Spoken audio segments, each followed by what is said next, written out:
Hello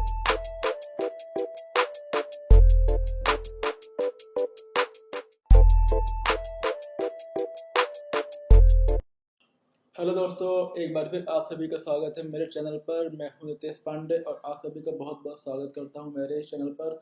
आज हम बात करेंगे एक नए मोटिवेशनल वीडियो के बारे में। हम चीज़ें कि नई कुछ उसके मतलब इंग्लिश से रिलेटेड हम आज बात करेंगे इस मोटिवेशनल वीडियो के अंदर। और हाउ टू मतलब how to learn English with easy way, इसके बारे में आज हम इस वीडियो के अंदर बात करेंगे। और वीडियो को स्टार्ट करने से पहले अगर आप पहली बार मेरे इस चैनल पर आए हैं तो आप सभी को इस वीडियो के नीचे एक रेड सब्सक्राइब बटन और एक बेल आइकन भी दिख रहा होगा, तो अभी जाइए उन दोनों को प्रेस कर दीजिए और मेरे चैनल से कनेक्ट हो जाइए, ताकि मैं आने वाले हर नई वीडियोज़ को आप देख सकें, उनसे कुछ सीख सके, अपनी लाइफ में ग्रोथ कर सके और अपने जीवन में एक अच्छे व्यक्ति बन सके। दोस्तों, स्टार्ट करते हैं हमारा आज का नया वीडियो। आज हम दोस्तों बात करेंगे 5 tips for learn English speaking.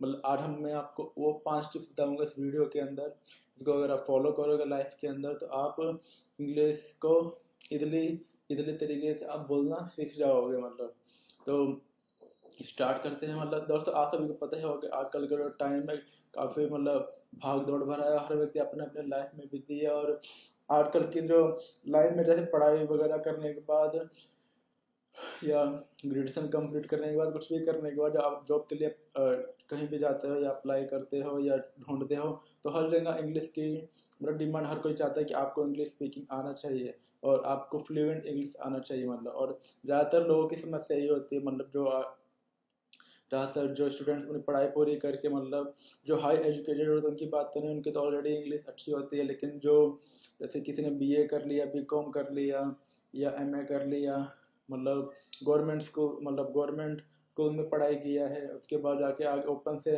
MA BA या बीकॉम कर लिया, तो पढ़ाई तो कर लेते हैं और ग्रेजुएशन भी कंप्लीट कर लेते हैं। बट जब जॉब के लिए कहीं भी जाते हैं तो वहाँ पे जो बंदे जॉब देने वाले होते हैं या नौकरी देने वाले होते हैं उनकी मस्ट रिक्वायरमेंट होती है कि आपको इंग्लिश ही बोलनी है, वो भी फ्लुएंट वे में। और ज़्यादातर जो मतलब लोगों की समस्या यही होती है कि उनको इंग्लिश मतलब आती है तो बोलने नहीं आती, या कई लोगों की समस्या ये भी होती है कि वो जो सामने वाला बंदा बोल रहा होता है तो समझ तो लेते हैं बट उसको एक्सप्लेन नहीं कर पाते, उसको रिप्लाई नहीं कर पाते इंग्लिश के अंदर। तो कई सारे लोगों की मतलब आजकल आजकल के टाइम में ये समस्या हो गई है कि लोगों को इंग्लिश मतलब हर बंदा जो इंग्लिश को लाइक करता है और हर बंदा मतलब इंग्लिश को मतलब सीखना चाहता है, पढ़ना चाहता है और समझकर बोलना भी चाहता है। बट कैसे करना है वो किसी को भी एक परफेक्ट वे में नहीं पता है। लेकिन मैं आपको आज इस वीडियो के थ्रू बताना चाहूँगा कि अगर आप 4-5 टिप्स में आपको दूंगा, अगर आप उन रूल्स को फॉलो करें तो then you will speak English with fluent way. तो वही टिप्स मैं आज आप सभी को इस वीडियो के अंदर बताने जा रहा हूँ। अगर आप उन रूल्स को फॉलो करोगे तो आप अपने फ्यूचर के अंदर जो अगर आप उन चीज़ को फॉलो करोगे तो आप भी अच्छे तरीके से इंग्लिश को बोल पाओगे। बट वही है कि कोशिश तो आपको ही करनी पड़ेगी।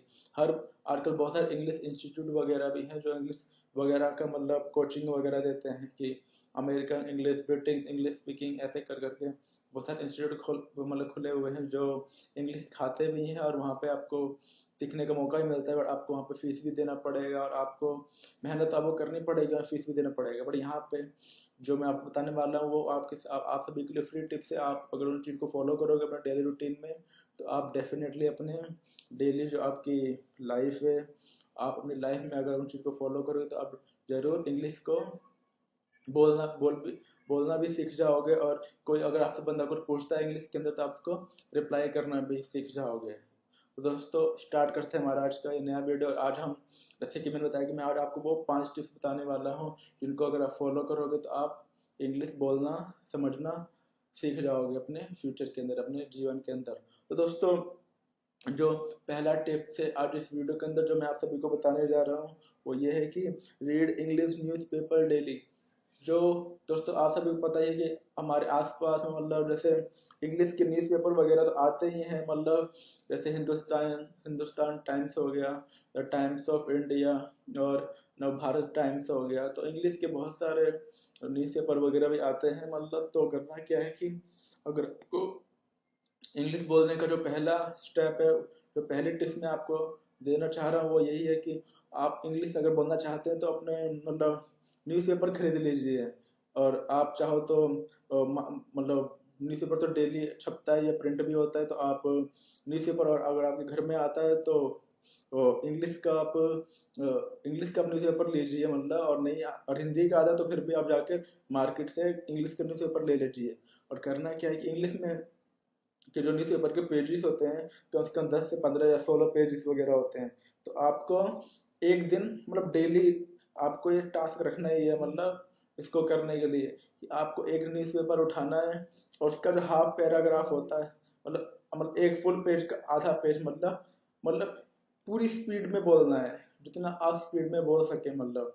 क्योंकि जब आप स्पीड में बोलोगे इससे क्या होगा कि जो बहुत सारे वर्ड्स जो होंगे आपके धीरे धीरे टंग्स पे बैठते जाएंगे। उस टाइम आपको ये नहीं सोचना कि आप गलत बोल रहे हो सही बोल रहे हो, बस उसको स्पीड में बोलने की कोशिश करो। जब स्पीड में बोलने की कोशिश करोगे तो आप एक दिन करोगे, एक हफ्ते करोगे, और जब एक महीने या फिर कंटिन्यू करोगे इससे क्या होगा, क्योंकि हर पैराग्राफ के अंदर कम से कम 5 से 10 वर्ड ऐसे होते हैं जो मतलब बार बार वो दोहराए जाते हैं मतलब रिपीट होते हैं। तो वो वर्ड्स आपकी टंग पर इजिली बैठ रहेंगे। इससे क्या होगा कि आपको उस वर्ड्स की मतलब एक आपकी उस पर टंग बैठने पे आपको एक आपके जबान खुलेगा, एक बोलने में आपकी एक मतलब जब आप बोलोगे तो आप सही प्रोनाउंस कर पाओगे, सही उसका उच्चारण कर पाओगे।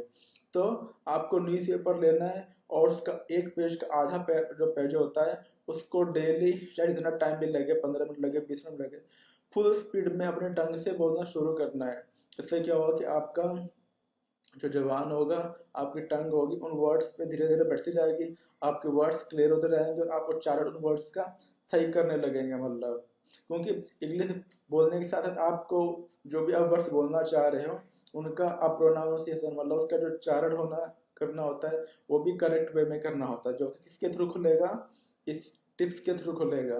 तो दोस्तों न्यूज़पेपर लाइए और डेली जो हाफ पेज होता है डेली इसको स्पीड में पढ़िए। इससे आप इम्प्रूवमेंट जरूर देखने को मिलेंगे अगर आप इस टिप्स को डेली अपने डेली रूटीन में फॉलो करेंगे तो दोस्तों ये था मेरा पहला टिप। और जो सेकेंड टिप्स है वो ये है कि वॉच इंग्लिश मूवीज। तो सेकेंड टिप्स इंग्लिश के अंदर यही कि आपको इंग्लिश मूवीज देखनी है जिसके नीचे इंग्लिश सब टाइटल आते हो मतलब, क्योंकि बोल रहे होते हैं इंग्लिश मूवीज के अंदर तो आपको उसका समझ में ना है। तो अगर आप नीचे एक इंग्लिश सब टाइटल्स मतलब जो बोल रहे हैं मूवी के अंदर उसको देखते जाओगे तो आपको पता रहेगा आप इसमें बातें कैसे कर रहे हैं, चैटिंग कैसे कर रहे हैं, वर्ड्स कैसे कर रहे हैं मतलब। तो इस तरीके से अगर इंग्लिश मूवीज देखोगे तो वो मतलब जैसे आजकल बहुत सारे इंग्लिश मूवीज होती हैं हॉलीवुड में होती हैं, और बहुत सारे दूसरी मतलब हॉलीवुड के अंदर बहुत सारी जैसे एवेंजर्स की सीरीज है या जो मार्वल्स की सीरीज है या दूसरे रोमांटिक मूवीज होती हैं, जो भी मूवीज होती हैं आप हर टाइप की मूवीज इंग्लिश को देखो। और इंग्लिश में वो जो भी आपस में बातें वगैरह करते हैं या जो भी आपस में उनका कन्वर्सेशन होता है किसी भी टॉपिक को लेकर मतलब उनको आप ध्यान से सुनिए और समझने की कोशिश कीजिए कि वो आपस में आखिर बोल क्या रहे हैं, समझाने की क्या कोशिश कर रहे हैं। वो जो नीचे इंग्लिश सब टाइटल्स होते हैं उनको नोट कीजिए और उनको फिर गूगल ट्रांसलेट आपने देखा ही होगा। अगर आपको वो समझ में नहीं आ रहा कि हिंदी में उसका मीनिंग क्या होगा, उस वीडियो को मूवीज को बीच बीच में रोक रोक कर उन सेंटेंसेस को लिखिए और उनको गूगल ट्रांसलेट होता है एक सेक्शन में आप हिंदी को रखिए और एक में इंग्लिश। तो इंग्लिश वाले में आप उनको टाइप कीजिए जो भी वो सेंटेंसेस है, तो आपको अगली तरफ वो उसका हिंदी मीनिंग दिखेगा, तो आपको समझ में आएगा कि वो जो बंदा इंग्लिश में बोल रहा है उसका हिंदी में मीनिंग ये होगा। तो इस तरीके से आप इंग्लिश मूवीज डेली कम से कम, वैसे तो इंग्लिश मूवी 1 या 2 घंटे की होती है लेकिन आप कम से कम एक मूवी डेली देखने की कोशिश कीजिए। आजकल तो आपको यूट्यूब पर बहुत सारी इंग्लिश मूवीज हॉलीवुड की जो होती हैं देखने को मिल जाएंगी। और आपको तो इंग्लिश ही सीखना चाहिए, नहीं कि आप अपनी फेवरेट मूवी देखो, चाहे कोई से भी मतलब हॉलीवुड की इंग्लिश मूवी दो, बस उसमें इंग्लिश में आपस में टॉक होना चाहिए और नीचे इंग्लिश सब टाइटल्स आने चाहिए, ताकि आप उन सेंटेंसेस को समझ सको और वीडियो को बीच बीच में रोक कर मतलब उसको वहाँ पर मतलब गूगल ट्रांसलेट करके देख सको कि एक्चुअली उसका मीनिंग क्या है। क्योंकि जिन स्टूडेंट्स को बहुत उनको कुछ समझ में ही नहीं आता है मतलब, तो वो समझ में ही नहीं पाए कि वो इंग्लिश बोल क्या रहा है और हिंदी में मीनिंग क्या होगा। तो आपको जब आपकी जब इंग्लिश स्टार्टिंग वे में अभी आप नया नया स्टार्ट कर रहे हो तो आपको इस वे में रखना है कि अगर आपको सेंटेंस समझ में नहीं आता है तो आप उन सेंटेंसेस को लिखिए जो नीचे सब टाइटल्स में आते हैं और उनको नोट करने के बाद गूगल ट्रांसलेट पे जाके एक तरफ आप इंग्लिश सेलेक्ट कीजिए और सेकंड बॉक्स में हिंदी। तो जब इंग्लिश में टाइप करोगे तो आपको जो दूसरा वाला बॉक्स होगा उसमें आपको वही चीज हिंदी में आती हुई दिखाई देगी। तो आप समझ जाओगे कि आपस में एक्चुअली में वो बातें क्या कर रहे हैं कि नहीं, मतलब। तो आपको इस तरीके से इंग्लिश मूवीज को देखकर इंग्लिश को सीखने की कोशिश करनी है, क्योंकि जब आप एक दिन इंग्लिश मूवीज देखोगे किसी एक रोमांटिक टॉपिक पे, किसी दिन एक्शन टॉपिक पे, किसी दिन कॉमेडी टॉपिक पे, तो हर एक टॉपिक का जो आपस में कन्वर्सेशन होता है या चैटिंग होती है, आप बातें कैसे कर रहे हैं, तो आपको एक अलग अलग टाइप का जो वर्ड्स होते हैं उनको आपको देखने को मिलेगा। और जिनको आप जानोगे तो धीरे धीरे आपको चैटिंग के जो वर्ड्स होते हैं, सेंटेंसेस होते हैं, मतलब उनकी आपको नई नई चीज़ों की, जो नए वर्ड्स की नॉलेज मिलेगी इन मूवीज को देखते हुए। और जैसे हम घर में भी रहते हैं तो आप उन वर्ड्स को जान पाओगे कि आपस में जैसे, क्योंकि मूवीज देखते हो एक्चुअली क्या होता है, कई बार अलग अलग सीन होते हैं, कभी फाइटिंग का सीन होता है, फिर वो कभी घर में आपस में बात कर रहे हैं फैमिली के अंदर बैठकर, तो वो वहां पर आप उन चीजों को, उन सेंटेंसेस को जान पाओगे कि ये जब आपस में पूरी मतलब मूवीज के अंदर जो फैमिली है या हीरो अपने फैमिली के साथ बात करता है तो वो उस टाइम वो किस सेंटेंसेस का यूज करता है, या अपने बच्चे से बात करता है तो कैसे सेंटेंस का यूज करता है, अपने भाई से बात करता है, अपनी वाइफ से बात करता है, अपनी माँ से बात करता है, मतलब मूवीज के अंदर तो किस सेंटेंस और किस सेंटेंस से किस मतलब किस किस तरह के सेंटेंसेस का यूज करता है, मतलब जब वो आउटसाइड जाके जब एक्शन मतलब फाइटिंग वगैरह करता है या विलन से लड़ता है, तो मतलब जो भी वो बात वगैरह करता है उस टाइम वो कौन कौन से सेंटेंसेस का यूज करता है, मतलब आपको मतलब उस मूवीज को देखकर ही पता चलेगा। क्योंकि जो रोमांटिक मूवीज हो हॉलीवुड की, चाहे एक्शन वाली हो चाहे कॉमेडी वाली हो या एक्शन थ्रिलर हो, हर मूवीज के अंदर ऐसे मतलब फैमिली सीन्स या एक्शन सीन या विलन को मारते हुए सीन या फ्रेंड के साथ बात करते हुए सीन आपको दिखाई देंगे ही। जैसे कि आपने स्पाइडरमैन मूवी तो देखी होगी, जितनी भी उसकी मतलब अभी जैसे नई चले, फार और नो फार और नो वे, मतलब ऐसे स्पाइडरमैन का जो भी नया ट्रेलर आया है उसमें आपको दिखाई देगा कि स्पाइडरमैन अभी मतलब, क्योंकि दो तीन स्पाइडरमैन हो चुके हैं, जो एक 2001 2002 में पीटर पार्कर करके कोई स्पाइडरमैन थे, वो उस टाइम अलग थे, फिर बीच में कोई और भी तीसरा स्पाइडरमैन। तो उसमें आपने देखा जो स्पाइडरमैन यंग है, कॉलेज में पढ़ता है, और कॉलेज में पढ़ते हुए उसके पास मतलब उसके पता है कि उसके पास पावर है, मतलब तो दुनिया को बचाने के लिए वो लड़ता है। तो जब स्पाइडरमैन कॉलेज के अंदर होता है तो अपने स्टूडेंट से बात करना और अपने फ्रेंड के साथ जो स्टूडेंट जो क्लास में होते हैं उनके संग बात करना और फ्रेंड से बात करना, तो वो एक माहौल होता है। तो आपको स्पाइडरमैन मूवीज भी आप देखोगे जिसके फार अवे फ्रॉम होम, तो उसमें आपको देखोगे जो पहले के भी बहुत सारे पार्ट्स है 2002 वाले, या पहले के जो पार्ट्स में भी कॉलेज वाली लाइफ के जो सीन देखो, इसमें आपको दिखेगा कि वो अपने फ्रेंड से कैसे बात करता है इंग्लिश में, मतलब और वो किस तरीके से मतलब एक इंग्लिश बोलने के साथ साथ आप उसकी एक्सप्रेशंस वगैरह, मतलब कैसे आप अपनी फीलिंग्स को इंग्लिश सेंटेंसेस के थ्रू शेयर करना चाहते हो, वो आपको इंग्लिश मूवीज के अंदर ही देखने को मिलेगा, मतलब। तो आपको कहने को इंग्लिश मूवीज अगर आप देखोगे डेली 1 या 2 घंटे एक पूरी की पूरी मूवी, तो और जब इसी रूटीन को आप अपने डेली लाइफ में डाल लोगे, मतलब तो आपको इससे भी काफी कुछ सीखने को मिलेगा। तो आपको डेली इंग्लिश मूवीज देखनी है, चाहे वो किसी भी टॉपिक की क्यों ना हो, चाहे वो रोमांटिक हो, चाहे वो कॉमेडी हो, चाहे वो एक्शन हो, चाहे वो ट्रेजेडी वाली मतलब क्यों ना हो जिसमें दुख एंडिंग होता है, बहुत सारे रोना धोना होता है, मतलब तो चाहे वो किसी भी टॉपिक की क्यों ना हो, आपको डेली एक इंग्लिश का मतलब मूवी देखना ही है। और जो मूवी देखते वक्त जो भी आपको वर्ड्स अजीब से लगते हैं, समझ में नहीं आते, उनको नोट करना है, या सेंटेंस आपको अजीब से लगते हैं सब टाइटल के अंदर, उनको नोट करना है और उसको जाके गूगल ट्रांसलेट पे चेक करना है कि एक्चुअली में उसका हिंदी में मीनिंग क्या है। क्योंकि जो वीक स्टूडेंट्स होंगे उनको स्टार्टिंग जब करेंगे तो उनको इसके लिए ज़्यादा अच्छा हो कि वो इस तरीके के रूल्स को फॉलो करे, ताकि अपने इंग्लिश को और ज़्यादा अच्छे तरीके से स्ट्रॉन्ग कर सके, मतलब। तो आपको इंग्लिश की मूवीज डेली देखनी है। जो हमारा आपका मैं आपको तीसरा टिप्स देना चाहता हूँ वो ये है कि रीड इंग्लिश मैगजीन्स। तो आपको आपने देखा होगा कि लाइव पॉजिटिव करके, तथास्तु करके, या और भी फैशन मैगजीन्स वगैरह अलग अलग तरह की 15 से 20 पेज की मैगजीन्स वगैरह आती हैं, मतलब तो आपको मैगजीन वगैरह जो होती है एक मैगजीन, आप साप्ताहिक वीकली मैगजीन आप ले लोगे तो आपकी वो मतलब पूरे महीने चलेगी। उसमें 15-16 पेज होते हैं और आपको डेली, जैसे पहले पेज डेली 1 या 2 पेज मैगजीन्स को पढ़ो, जितना आप पढ़ सकते हो, मतलब आधे घंटे के अंदर 3-4 पेज पढ़ सकते हो, 3-4 पेज पढ़ो। और पेज पढ़ते वक्त आप कोशिश करो स्पीड में पढ़ने की। दूसरी बार जब स्पीड में पढ़ रहे हो तो वर्ड्स को समझने की कोशिश करो, और जो वर्ड्स टफ होते हैं, हार्ड वर्ड्स होते हैं, उनके नीचे आप पेंसिल से लाइन खींचो और बाद में उनको नोट करके उसकी हिंदी मीनिंग आप जानने की कोशिश करो कि आखिर उस वर्ड का मतलब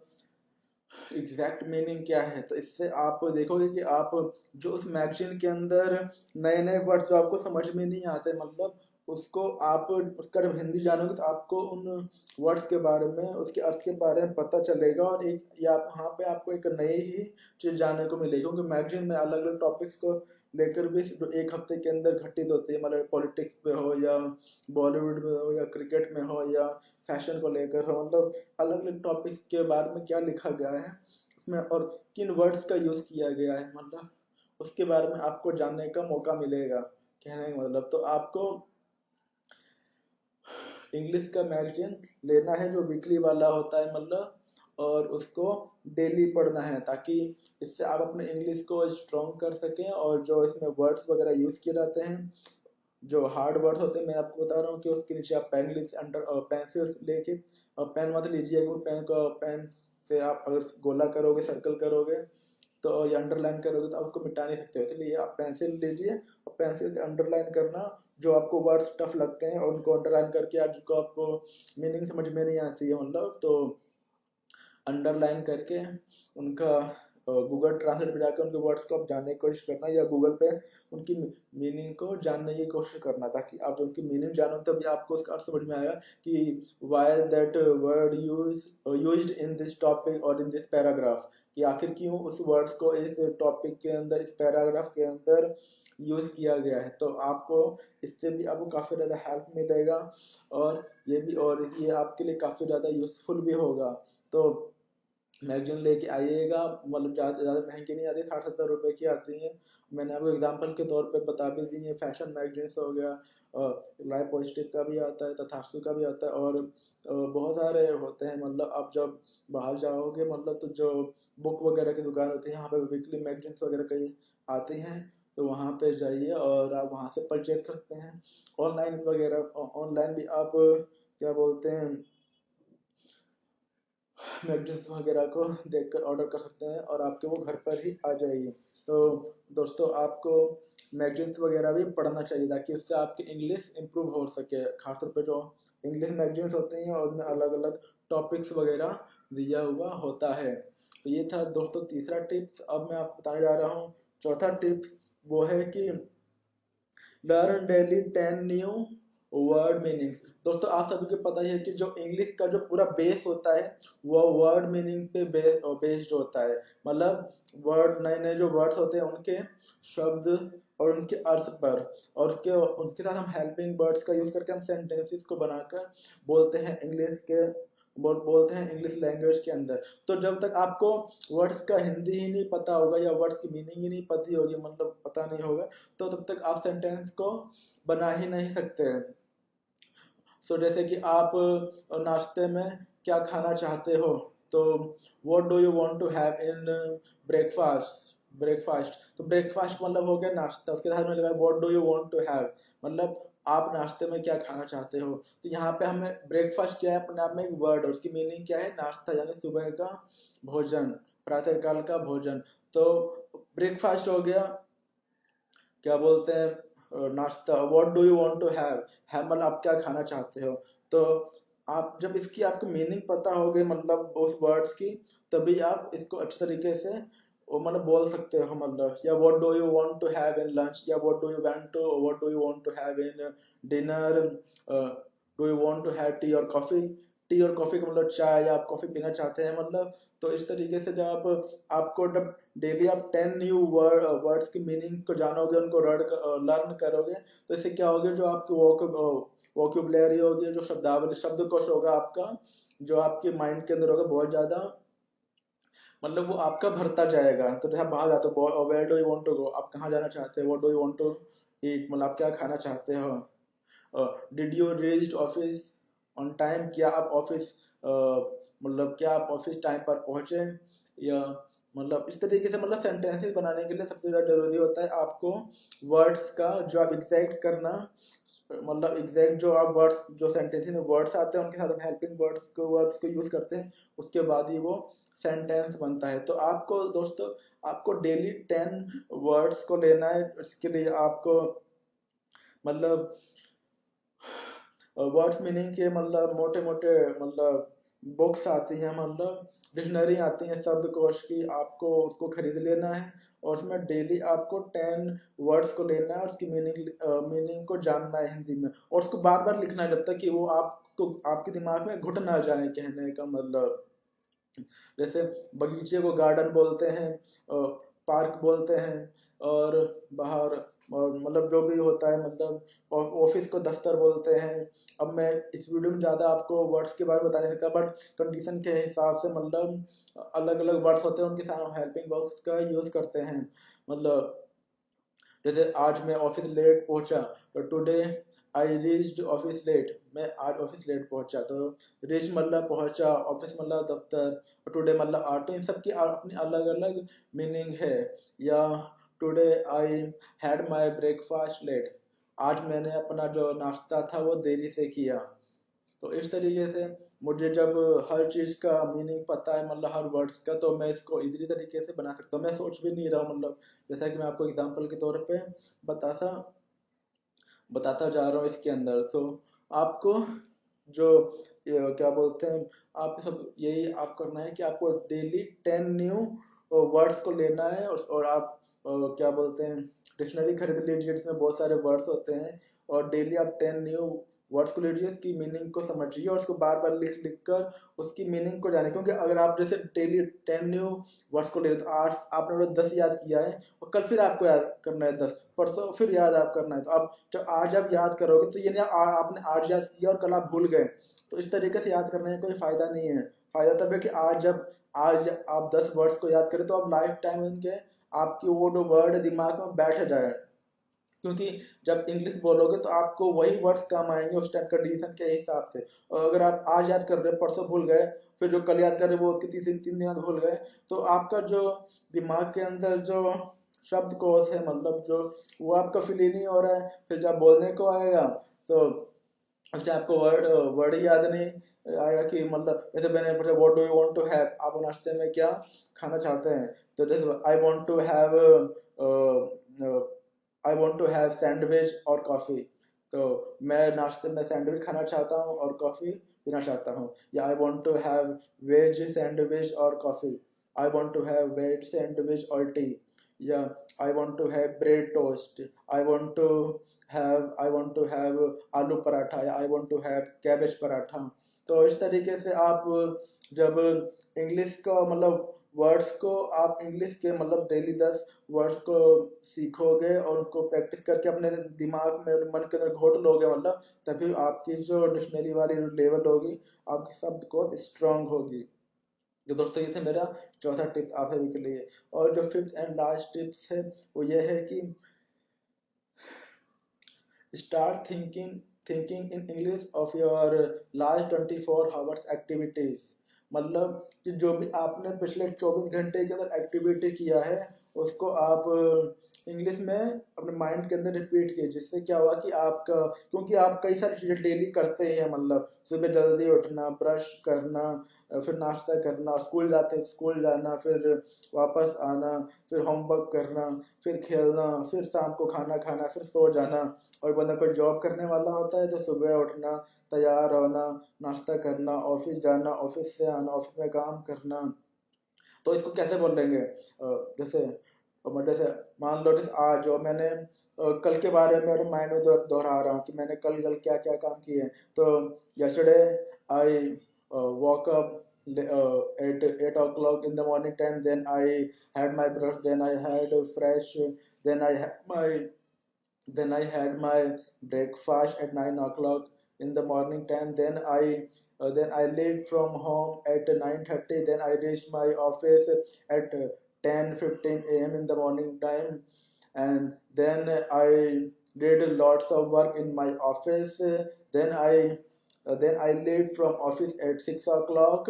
Then I then I got my bus, and then I took ticket in the bus for my destination, and then I reached office. Sorry, then I reached home at 7 o'clock in the evening time. Then I had fresh. Then I had tea. And then I had tea with samosa. Then around 9 o'clock uh, I had my dinner, and then I watched one movie there, and that movie name was Lagan, or My Name Is Khan, or Bajrangi Bhaijaan. And I then I was slept at 11 o'clock in the night. Then again today in the morning time I woke up around 8 o'clock. तो इस तरीके से आप जब अपनी 24 घंटे का जो एक वो होता है टाइम होता है, उसको आप 24 घंटे के अंदर, ये मैंने मोटा मोटा आपको बताया कि कैसे अपने दिमाग में, मैं आपको बोल के बता रहा हूँ, बट इस चीज को अपने माइंड में दोहराइए या धीरे धीरे जबान पे दोहराइए। इससे क्या होगा, जो आप डेली 10 से 15 जो सेंटेंसेस होते हैं आप डेली करते ही हो, बाकी थोड़े अलग अलग होते हैं, वो आपके एकदम से मतलब स्टार्टिंग के टाइम जब आप इंग्लिश की नई नई स्टार्ट कर रहे हो, मतलब प्रैक्टिस करने या सीखने की, तो इससे आपको 10-15 सेंटेंस आपको डेली के ही यूज हो जाएंगे। जैसे कॉलेज जाना, मतलब तो मुझे आज कॉलेज जल्दी पहुंचना है, तो क्या बोलेंगे, today I want to reach coffee today I want to reach college early. मैं आज को मतलब कॉलेज जो है जल्दी पहुंचना चाहता हूँ, कहने का मतलब। तो इस तरीके से मतलब, या मैं अपने कॉलेज देरी से पहुंचा, तो today I reached college late.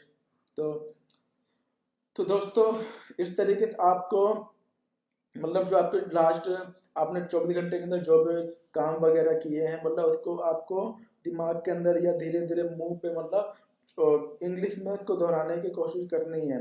और इस तरीके से दोहराने की कोशिश करोगे तो आपकी धीरे धीरे इंग्लिश और ज़्यादा स्ट्रांग होती जाएगी, और ये चीज़ें आपके लिए काफ़ी ज़्यादा यूजफुल भी होंगी, मतलब क्योंकि आप डेली कई सारी चीज़ें हमेशा सेम ही करते हो। सुबह तैयार होना, ब्रश करना, नहाना, फिर ब्रेकफास्ट करना, ऑफिस जाना या स्कूल जाना, ऑफिस से आना या स्कूल से आना, होमवर्क करना, फिर टीवी देखना या खेलना, फिर या अपने आप को, जैसे अगर आप थक जाते हो तो आप बोलते हो today I am feeling tired now, या I am feeling very tired, मैं बहुत ही ज़्यादा मतलब जैसे थका हुआ महसूस कर रहा हूँ, मतलब। तो इस तरीके से आप इन अपने 24 घंटे का जो भी आपने किया उसको दोहराइए माइंड के अंदर, इंग्लिश के अंदर जाए, आप भले ही गलत सलत क्यों ना कर रहे हो, क्योंकि जब स्टार्टिंग में आप थोड़ा गलत होगा, थोड़ा सही होगा, मतलब लेकिन धीरे धीरे वही आपकी जो गाड़ी होगी ट्रैक पे आ जाएगी, और फिर आप धीरे धीरे आप सही ही बोलोगे।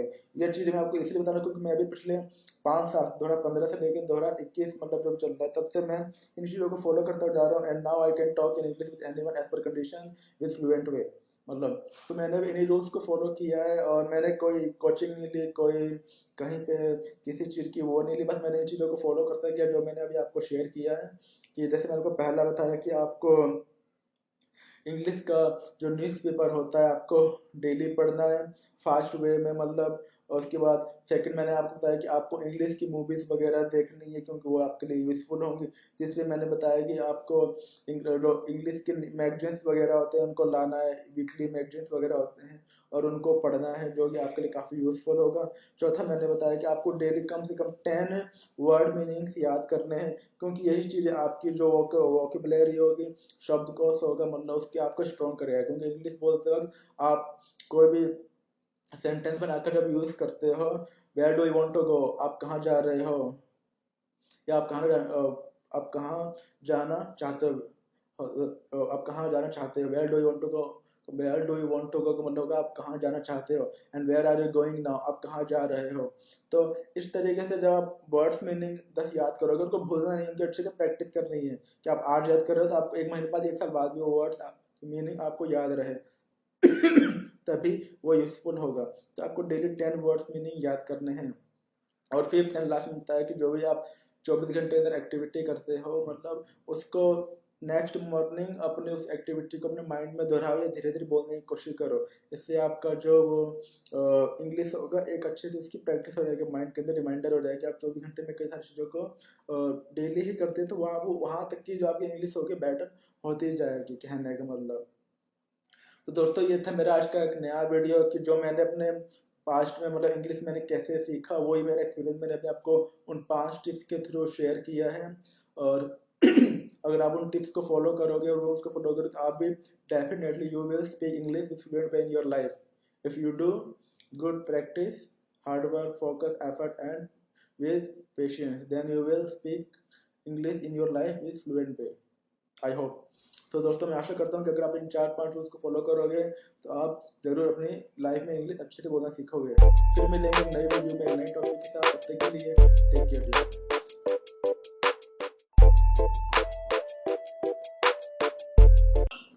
हेलो दोस्तों, एक बार फिर आप सभी का स्वागत है मेरे चैनल पर। मैं हूं नितेश पांडे और आप सभी का बहुत बहुत स्वागत करता हूं मेरे इस चैनल पर। आज हम बात करेंगे एक नए मोटिवेशनल वीडियो के बारे में। और मोटिवेशनल के अंदर आज हम कुछ सीखने की कोशिश करेंगे इंग्लिश के अंदर, और हम इंग्लिश के टॉपिक पर ही हम बात करेंगे। और वीडियो को स्टार्ट करने से पहले अगर आप पहली बार मेरे इस चैनल पर आए हैं तो आप सभी को इस वीडियो के नीचे एक रेड सब्सक्राइब बटन और एक बेल आइकन भी दिख रहा होगा, तो अभी जाइए उन दोनों को प्रेस कर दीजिए और मेरे चैनल से कनेक्ट हो जाइए, ताकि मेरे आने वाले हर नए वीडियोस को आप देख सकें, उनसे कुछ सीख सकें, अपनी लाइफ में ग्रोथ कर सके और अपने जीवन में एक अच्छे व्यक्ति बन सके। तो दोस्तों स्टार्ट करते हैं हमारा आज का नया वीडियो। इसके पिछले वीडियो में मैंने आपको बताया था कि आप जब जैसे आजकल का जो टाइम है, मतलब इंग्लिश स्पीकिंग आजकल हर कोई चाहता है, मतलब इंग्लिश बोलना हर किसी की ख्वाहिश होती है, एक सपना होता है। क्योंकि जो इंग्लिश है वर्ल्ड में चाइनीज लैंग्वेज के बाद सेकंड नंबर पे आता है, मतलब जिसको सबसे ज्यादा इंटरनेशनल लैंग्वेज बोलते हैं। मतलब हर कोई इंग्लिश बोलना चाहता है, और अगर आपको इंग्लिश आता है तब किसी भी जगह पर हो और किसी भी कंट्री में हो, आप अपनी फीलिंग्स को या जो भी आप बोलना चाहते हैं उसको इंग्लिश लैंग्वेज के थ्रू बोल सकते हो, व्यक्त कर सकते हो मतलब। तो इसके पहले वीडियो में हमने बात किया था कि हम ऐसे कौन से 5 टिप्स पे मैंने बात किया था कि अगर आप उन चीज को फॉलो करोगे तो आपकी इंग्लिश बेटर हो जाएगी। बट आज हम बात करेंगे आप उन 5 रूल्स की बात करेंगे जो ज्यादातर लोग इंग्लिश बोलते वक्त उन वहां पर गलती करते हैं, मतलब। और ऐसी गलती को आपको नहीं करना चाहिए अगर आपको इन द फ्यूचर के अंदर इंग्लिश को और ज्यादा बेस्ट बनानी है और अच्छी क्वालिटी की बनानी है। तो उन्हें हम आज 5 मिस्टेक्स की बात करेंगे, 5 mistakes when you speak English in and don't do this again in your life. तो हम उन 5 गलतियों की बात करेंगे, उन 5 मिस्टेक्स की आज इस वीडियो में बात करेंगे जो ज्यादातर लोग करते हैं लेकिन उनको पता नहीं होता, और पता भी होता है तो उनके अलावा और उनके पास कोई ऑप्शन नहीं होता है और चाहकर भी कुछ दूसरा नहीं कर सकते। लेकिन मैं आपको उन 5 गलतियों को बताऊंगा और उनको कैसे सॉल्व करना है इंग्लिश बोलने के लिए, वो भी आपको बताऊंगा मतलब इस वीडियो के अंदर। तो दोस्तों स्टार्ट करते हैं हमारा आज का नया वीडियो। तो दोस्तों जो आज का हमारा पहला मिस्टेक है, मतलब जो किसी भी पर्सन को खासतौर पे जो इंग्लिश बोलना चाहता है या बोलने की कोशिश कर रहा है, मतलब तो उसको ऐसा नहीं करना चाहिए। वो ये है कि don't do translate in mind. कहने का मतलब कि जब बंदे को इंग्लिश बोलना होता है तो बंदे ज्यादातर जब कुछ भी मतलब इंग्लिश सीखते वक्त बंदे ट्रांसलेट करने की कोशिश करते हैं, मतलब जैसे कि मान लो किसी ने कुछ पूछा, मतलब कि हाउ आर यू, तो I am okay, I am fine, I am great, I am good, इस तरीके से फटाफट रिप्लाई कर दिया।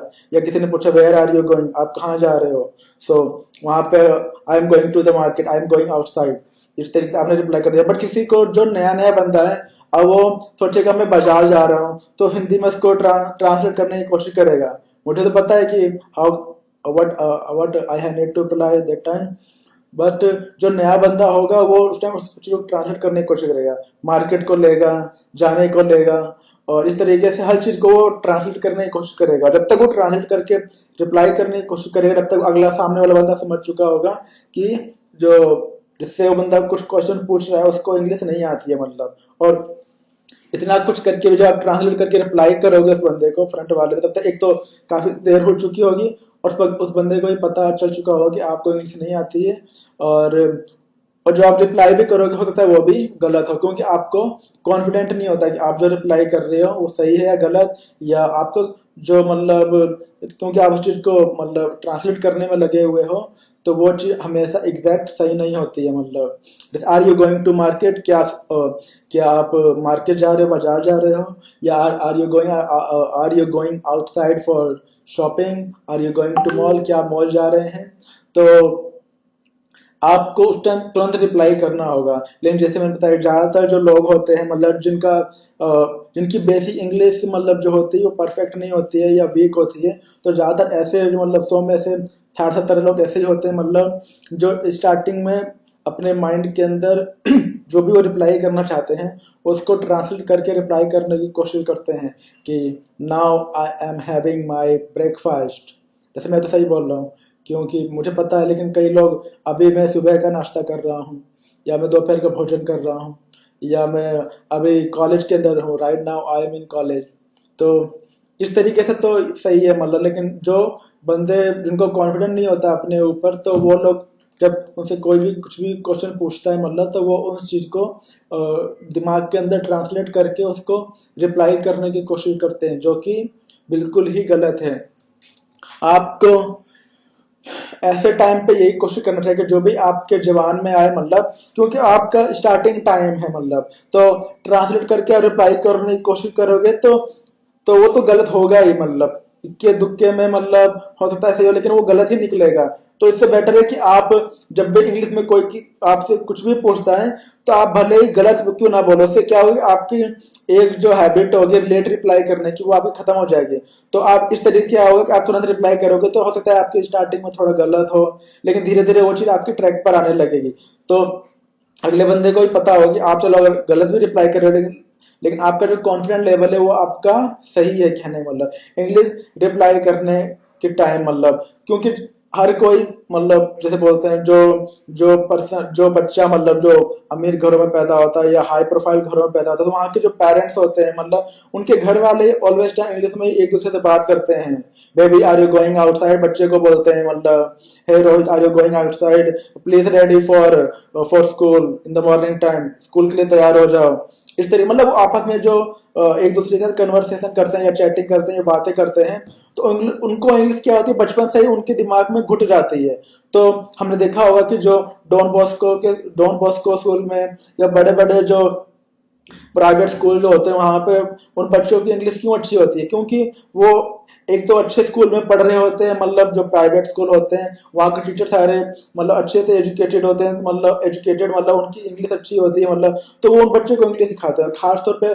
और जो उनकी फैमिली वाले भी होते हैं जिनके बच्चे पढ़ रहे होते हैं, तो उनके जो पेरेंट्स भी होते हैं काफी हाईली एजुकेटेड होते हैं, और वो बच्चे के साथ हो चाहे वो अपने फ्रेंड के साथ हो या अपने फैमिली मेंबर्स के साथ हो, तो उनके साथ भी जब वो बातचीत करते हैं टोटल इंग्लिश में ही करते हैं। तो इससे क्या होता है कि एक मतलब एक बात को सोचा जाता है या कहा जाता है कि जो जिस माहौल में रहता है उस पर उसी का मतलब क्या बोलते हैं एक उसी माहौल में वो घुल जाता है। तो जब बच्चा जो होता है 3-4 साल की एज से ही मतलब वो क्या बोलते हैं, जब वो देखता है कि मेरे पेरेंट्स भी मेरे से इंग्लिश में क्वेश्चन वगैरह पूछ रहे हैं या मेरे से बात वगैरह करते हैं, तो वो बच्चा भी धीरे धीरे इंग्लिश में उनको रिप्लाई करता है कि yes I am ready for school, yes I had my breakfast, yes I completed my homework, yes I done this work. तो वो भी धीरे धीरे मतलब जो भी उसके पेरेंट्स से क्वेश्चन पूछते हैं तो वो फटाफट उनको रिप्लाई करता है, क्योंकि उनको ऐसा माहौल मिलता है इंग्लिश को मतलब बोलने का। लेकिन जो आमतौर पर सिंपल फैमिली से बिलोंग करते हैं मतलब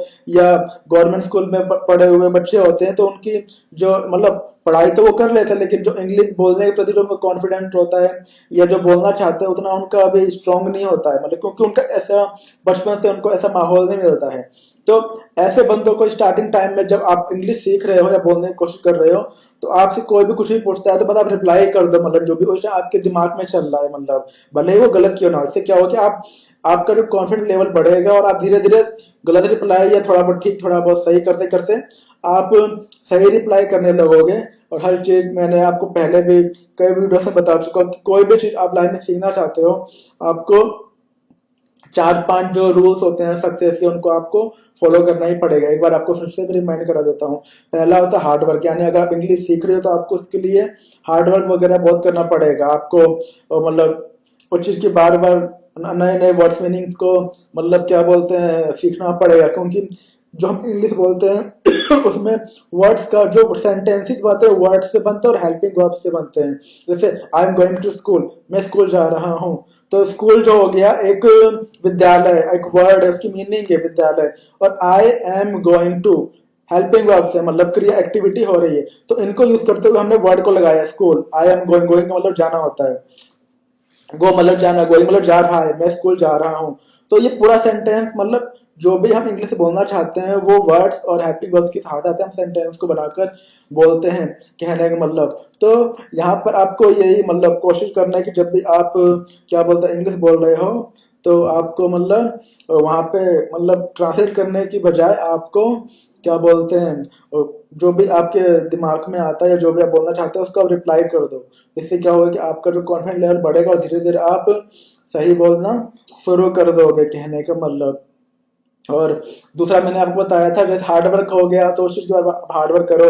आप इंग्लिश की जो सेंटेंसेस की प्रैक्टिस करो बोलने के अंदर, मतलब आपस में जो आपके फ्रेंड सर्कल के में जिसकी इंग्लिश अच्छी है उसके संग कन्वर्सेशन करो, प्रैक्टिस करो, अपना पूरा पूरा एफर्ट दो। आप पेशेंस रखो कि आप सीख जाओगे इंग्लिश इन द फ्यूचर में, बट आप अपने कंटिन्यू एफर्ट दो, उस चीज पे फोकस रखो इंग्लिश को सीखने के लिए। तो जो पहला ये 4-5 रूल्स होते हैं, hard work, practice, effort, focus and patience, ये 4-5 रूल्स होते हैं जिनको आपको अपने लाइफ में रखना ही पड़ेगा। तो दोस्तों मेरा पहला था कि आपको don't do translate in your mind, मतलब जो भी आपसे कुछ भी पूछना चाहते हैं तो उसको आपको इंग्लिश में ट्रांसलेट नहीं करना। ये गलत तरीका होता है इंग्लिश में मतलब बात करने का या इंग्लिश बोलने का, जो आपको नहीं करना चाहिए। आपको डायरेक्ट रिप्लाई करना है जो भी आपके उस टाइम माउथ एंड मुंह में आता है, लेकिन वो थोड़ा बहुत ठीक होना चाहिए। मतलब अगर नहीं आता तो आप चुप रहो, और थोड़ा बहुत भी आता है तो बोल दो, लेकिन तुरंत बोलो। लेकिन ट्रांसलेट करने का जो तरीका है वो गलत है, तो आपको ट्रांसलेट नहीं करना है। जो सेकंड थिंग है जो आपको मिस्टेक नहीं करनी चाहिए वो है कि आपको डोंट फील शेम, कहने का मतलब कि कई बंदों को यह लगता है कि उनको मतलब इंग्लिश सीखना उन्होंने शुरू तो कर दिया है, बट जब उनकी वो किसी ग्रुप के अंदर होते हैं या उनका फ्रेंड सर्कल के बीच में होते हैं, किसी फ्रेंड के साथ होते हैं, तो वहां पे मतलब आप 3-4 फ्रेंड के बीच में हो, वहां पे आपके जो सामने वाले बंदे हैं उनको अच्छी इंग्लिश आ रही है, वो आपस में इंग्लिश में टॉकिंग वगैरह कर रहे हैं, तो आपको भी थोड़ी बहुत आ रही है, लेकिन आपको डर लग रहा है कि आप क्या बोलते हैं आप बोलोगे तो कहीं उनको मतलब उनको पता ना चल जाए कि आप इंग्लिश गलत बोल रहे हो, मतलब या आपको उस टाइम शर्म से फील होती है कि हाउ कैन आई रिप्लाई या how can I chat with them, मैं उनके संग कैसे बात करूं या उनको मैं बातों को कैसे रिप्लाई करूं, तो वहां पे आपको शर्म सी महसूस होने लगती है। तो वहां पे कहने मतलब इंग्लिश जो होता है मतलब डायरेक्ट कोई भी बंदा क्यों ना हो लाइफ के अंदर, जो जैसे मैंने बताया हाई प्रोफाइल, तो चलो उनको बचपन से वो माहौल मिलता है, या जो वेस्टर्न कंट्रीज होती है मतलब वहाँ जो फॉरेनर्स होते हैं उनका भी अपना है। लेकिन इंडिया में जैसे जो लोग मैंने बताया कि जो लोग नॉर्मल फैमिली से बिलोंग करते हैं, तो उनको उतना बचपन से गवर्नमेंट स्कूल में पढ़े हुए होते हैं, तो वो इंग्लिश में उतना ज्यादा उनका कमांड नहीं होता, लेकिन वो भी कोशिश करते हैं तो वो चीज सीख सकते हैं। तो ऐसे लोग जो मतलब कोई भी बंदा हो, हर चीज में परफेक्ट बनने में टाइम लगता है, और जब तक आप स्टार्ट नहीं करोगे आप उस चीज के अंदर माहिर नहीं हो सकते। कहने का मतलब अगर आप इसी तरीके से अपने अंदर शर्म को बांध कर रखोगे कि नहीं मैं बोलूंगा ही नहीं या मैं बात करूंगा ही नहीं, तो आप जब तक कोशिश नहीं करोगे मतलब बोलने की, तब तक आप क्या बोलते हैं अगले स्टेप पर बढ़ नहीं सकते। क्योंकि जैसे आपने शर्म फील किया कि अरे मैं बोलूंगा तो हो सकता है मैं गलत रिप्लाई कर दूं, तो जो आपके अगले वाले बंदों को साफ पता चल जाएगा कि इस बंदे को इंग्लिश आती ही नहीं है, मतलब इसलिए बंदा रिप्लाई नहीं कर पा रहा है। लेकिन अगर आप उनके संग गलत सलत भी क्या बोलते हैं मतलब जैसे थोड़ा बहुत ठीक, क्योंकि हर बंदा किसी को नहीं आती है तो उसको पता हो कि मैं बोलूंगा तो गलत ही बोलूंगा। लेकिन एक होता है कि क्या बोलते हैं अगर आप बोलोगे तो हो सकता है आपके जो फ्रेंड है वो कोशिश उनके दिमाग में ये तो चलेगा कि अरे इस बंदे को इंग्लिश नहीं आती लेकिन बंदा बोलने की कोशिश तो कर रहा है, तो आपके दोस्त आपका अप्रिशिएशन करेंगे यानी आपकी सराहना करेंगे, चलो बंदा मतलब बोल बोल कर ही परफेक्ट बनता है। मतलब जैसे 8 से 5 से 6 साल पहले जब मैं अपने इंग्लिश की बात करूं तो मुझे भी नहीं आती थी इंग्लिश, मतलब तो मैं भी बस वो वर्ड्स मीनिंग वगैरह याद करता रहता था, या जो मैंने इसके पिछली वीडियो में बताया था कि वर्ड्स मीनिंग को याद करो डेली, और इंग्लिश के न्यूज़पेपर वगैरह पढ़ो daily half page fast speed के अंदर, जिससे आपका टंग जो होगा इंग्लिश में बैठ रहेगा। आप इंग्लिश की मूवीज देखो जिनकी इंग्लिश सब टाइटल से लिखा हुआ आ रहा हो, आप इंग्लिश के सॉन्ग्स को सुनो, आप इंग्लिश की मैगजीन्स को पढ़ो, जो वीकली मैगजीन्स वगैरह होती है साप्ताहिक, मैगजीन्स जो होती हैं उनको पढ़ो। इससे मैंने 4 से 5 साल तक मैंने इन 4-5 चीजों को पढ़ा और फोकस किया, और but and now I can talk in English as per condition with anyone. मतलब अब मैं इंग्लिश को बोल सकता हूँ, मुझे अब उतनी ज्यादा मतलब झिझक नहीं होती है, मतलब। और अब मुझे पता रहता है कि हाँ, I am replying correctly with anyone. मैं अब जो रिप्लाई कर रहा हूँ सही रिप्लाई कर रहा हूँ। पहले मुझे कॉन्फिडेंट नहीं था कि कि मैं जो बोल रहा हूँ दैट वाज नॉट गुड, मतलब वो सही नहीं था, मतलब या वो अच्छा नहीं था, मतलब। But now I have confidence.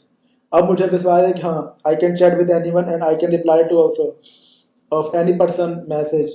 तो कहने का मतलब आपको, तो ये कैसे हुआ? ये हुआ अपने अंदर की शर्म को हटाने से। अगर आपको इंग्लिश के प्रति नहीं आती है और आप अंदर घुटते रहोगे तो आप अपना पहला कदम ले ही नहीं पाओगे। जब तक आप अपना पहला कदम नहीं उठाओगे इंग्लिश को सीखने के लिए, मतलब अपने अंदर की शर्म को नहीं हटाओगे, चाहे वो आपके दोस्त हो या किसी कोई टीचर हो जिनको इंग्लिश आती है, या कोई अच्छा बंदा हो जिसकी इंग्लिश अच्छी हो, तो आप कैसा भी बंदा मिले, आपको उनके सामने गलत सलत जो भी है, बोलते हैं ना कि गलत सलत चलते चलते आपकी जो गाड़ी होगी इंग्लिश बोलने की वो ट्रैक पर आ जाएगी, क्योंकि आप कोशिश लगातार कंटिन्यू कर रहे हो, मतलब।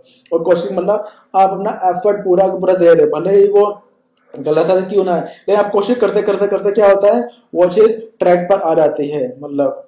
क्योंकि आप उस चीज में माहिर होने लगते हो और आप उन चीजों को समझने लगते हो, मतलब। जैसे आपने कोई सेंटेंस बोला, हो सकता है कि उसमें कुछ कुछ जगह पे गलती नहीं, हो सकता है बाकी बाकी चीज वो मतलब परफेक्ट हो, कहने का मतलब। क्योंकि बंदा गलतियां कर कर कर ही वो उन चीजों को सीखता है। तो कहने का मतलब आपको शेम फील नहीं करनी चाहिए, मतलब। और आपको फटाफट रिप्लाई करना चाहिए, मतलब। जब किसी के पीछे बात कर रहे हो तो आपस में अपनी राय दो, इंग्लिश के अंदर उनसे बात करो और अपने चीजों को व्यक्त करो, ना कि उस जगह पे सेम फील करो कि अगर आप रिप्लाई करते हो तो वो चीज गलत हो जाएगी। ऐसा आपको नहीं करनी है। जो थर्ड थिंग है वो ये है कि don't feel hesitation. Don't feel hesitation कहने का मतलब कई लोग हेजिटेशन फील कर लेते हैं, मतलब जैसे कि देखा जाता है कि जैसे कॉलेज वगैरह में फेस्ट वगैरह होता है, या स्कूल वगैरह में जैसे प्रोग्राम वगैरह होते हैं, या तो या किसी को कुछ बोलने के लिए इनवाइट किया जाता है, तो जो या किसी से कुछ पूछ लिया जाता है क्वेश्चन वगैरह, किसी ऐसे स्टूडेंट से जिसमें एक स्टूडेंट को तो इंग्लिश आती है बट सेकंड वाले बंदे को नहीं आती है, और आती भी है तो उसका जो कॉन्फिडेंस लेवल है बहुत कम है अभी, कि उसको पता है कि मैं गलत बोलूंगा या सही बोलूंगा। उस जगह पर बंदा हेजिटेशन फील करने लगता है। हेजिटेशन फील करने से क्या होता है कि फिर आपका जो थोड़ा बहुत भी आप ओके मतलब सही बोलने वाले होते हैं वो आप रिप्लाई नहीं कर कर पाते हो, मतलब। तो उससे क्या, हेजिटेशन फील करोगे तो आपका जो बोलने का जो एक कॉन्फिडेंस लेवल होगा वो आपका डाउन हो जाएगा, और जब डाउन हो जाएगा तो जो आप बोलना भी चाह रहे हो वो भी आप रिप्लाई नहीं कर रहे हो। तो कहने का मतलब आपको हेजिटेशन फील नहीं करना चाहिए। जब आप अगर कोई आपसे कोई कुछ भी क्वेश्चन पूछता है तो ऐसे टाइम पर आपको जो भी आता हो, मतलब, तो आपको रिप्लाई कर देना चाहिए। जैसे are you ready for going outside, क्या आप रेडी हो बाहर जाने के लिए? Are you ready for going outside with me for walk, क्या आप रेडी हो मेरे साथ बाहर पर वॉक जाने के लिए? Yes I am ready. Yes I am ready मतलब मैं तैयार हूँ। या और जैसे जब मैंने तुरंत रिप्लाई कर दिया yes I am ready, and did you finished your lunch, क्या आपने अपना भोजन कर दोपहर का भोजन कर लिया? Yes I had my lunch and I just finished my lunch. तो इस तरीके से आप तुरंत रिप्लाई करोगे, हेजिटेशन फील नहीं करोगे तो ज्यादा बेटर होगा, इससे आपका कॉन्फिडेंस लेवल बढ़ेगा। तो आपको हेजिटेशन फील नहीं करना है। आप जो भी आपके मतलब जैसे जो भी आपको लगता है कि उस टाइम उस कंडीशन के हिसाब से आपको तुरंत रिप्लाई करने की कोशिश करनी चाहिए। जैसे कि कल मैं जैसे किसी ने पूछा कि ये hello mister Rohit, I knew that yesterday you reached college late, am I right or not? तो आप बोल सकते हो अगर आप सचमुच में कॉलेज लेट पहुंचे, yes you are right sir, because yesterday I could not took my bus on the time, that's why I reached college late। मतलब मैं अपना जो मेरा बस था मैं टाइम पर उसको पकड़ नहीं पाया, तो क्या बोलते हैं, या ले नहीं पाए समय पर बस को पकड़ नहीं पाया, ले नहीं पाया, मतलब। तो वो इस वजह से मैं लेट हो गया। या I could not reached on reached in college on time because I could not got my बस ऑन टाइम, मतलब मैं अपना टाइम पर बस नहीं पकड़ पाया इसलिए मैं कॉलेज लेट पहुंचा। And did you finish your homework और not? Still I am not finish my homework because I just woke up. Yeah, I just reached at home from school and I just started my homework now. तो इस तरीके से आपको reply करना है, और आप रिप्लाई करोगे बिना हेजिटेशन के तो आप ही के लिए वो अच्छा होगा। हेजिटेशन करने से क्या होता है कि आपका जो कॉन्फिडेंस लेवल डाउन होगा और आप उस चीज से आप बाहर नहीं निकल पाओगे, कहने का मतलब। तो इंग्लिश के अंदर ये बहुत ज्यादा जरूरी है कि जब भी आपसे कोई कुछ पूछता है तो उस जगह पर हेजिटेशन फील नहीं करना। जैसे किसी को स्टेज पर बुलाया जाता है, hey Rahul please come on stage and share your some points about the study. कहने का मतलब हेलो मिस्टर रोहित, आप क्या बोलते स्टेज पर आइए और कुछ अपनी तरफ से स्टडी के बारे में कुछ पॉइंट शेयर कीजिए। या which type of subject do you like in the reading, किस टाइप का जो सब्जेक्ट्स या टॉपिक को आप पसंद करते हैं स्टडी के विषय में। मतलब जैसे I liked English language and I liked English topic as per my choice, मेरे चॉइस के हिसाब से।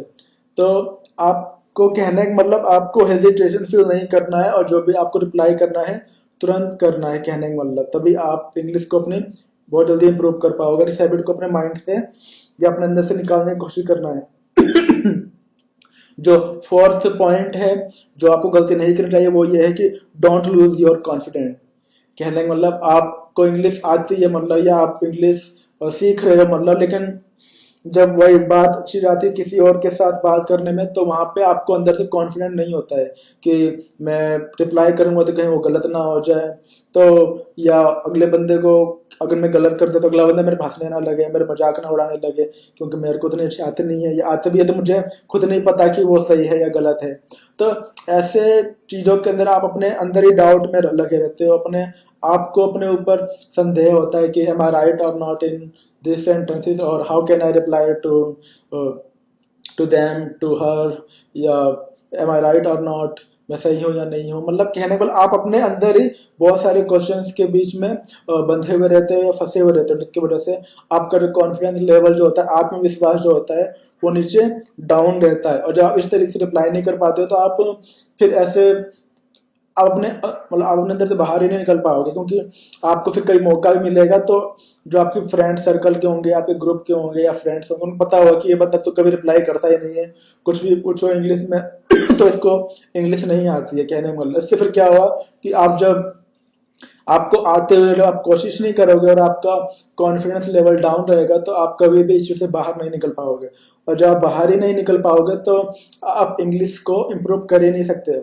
और ये जो हैबिट होती है मतलब आत्मविश्वास का कमी का होना इंग्लिश सीखने के प्रति, अगर आप इंग्लिश सीख रहे हो फिर भी आप कॉन्फिडेंस की कमी की वजह से आप रिप्लाई नहीं कर पाते हो, तो यह भी एक अच्छी हैबिट नहीं मानी जाती है। तो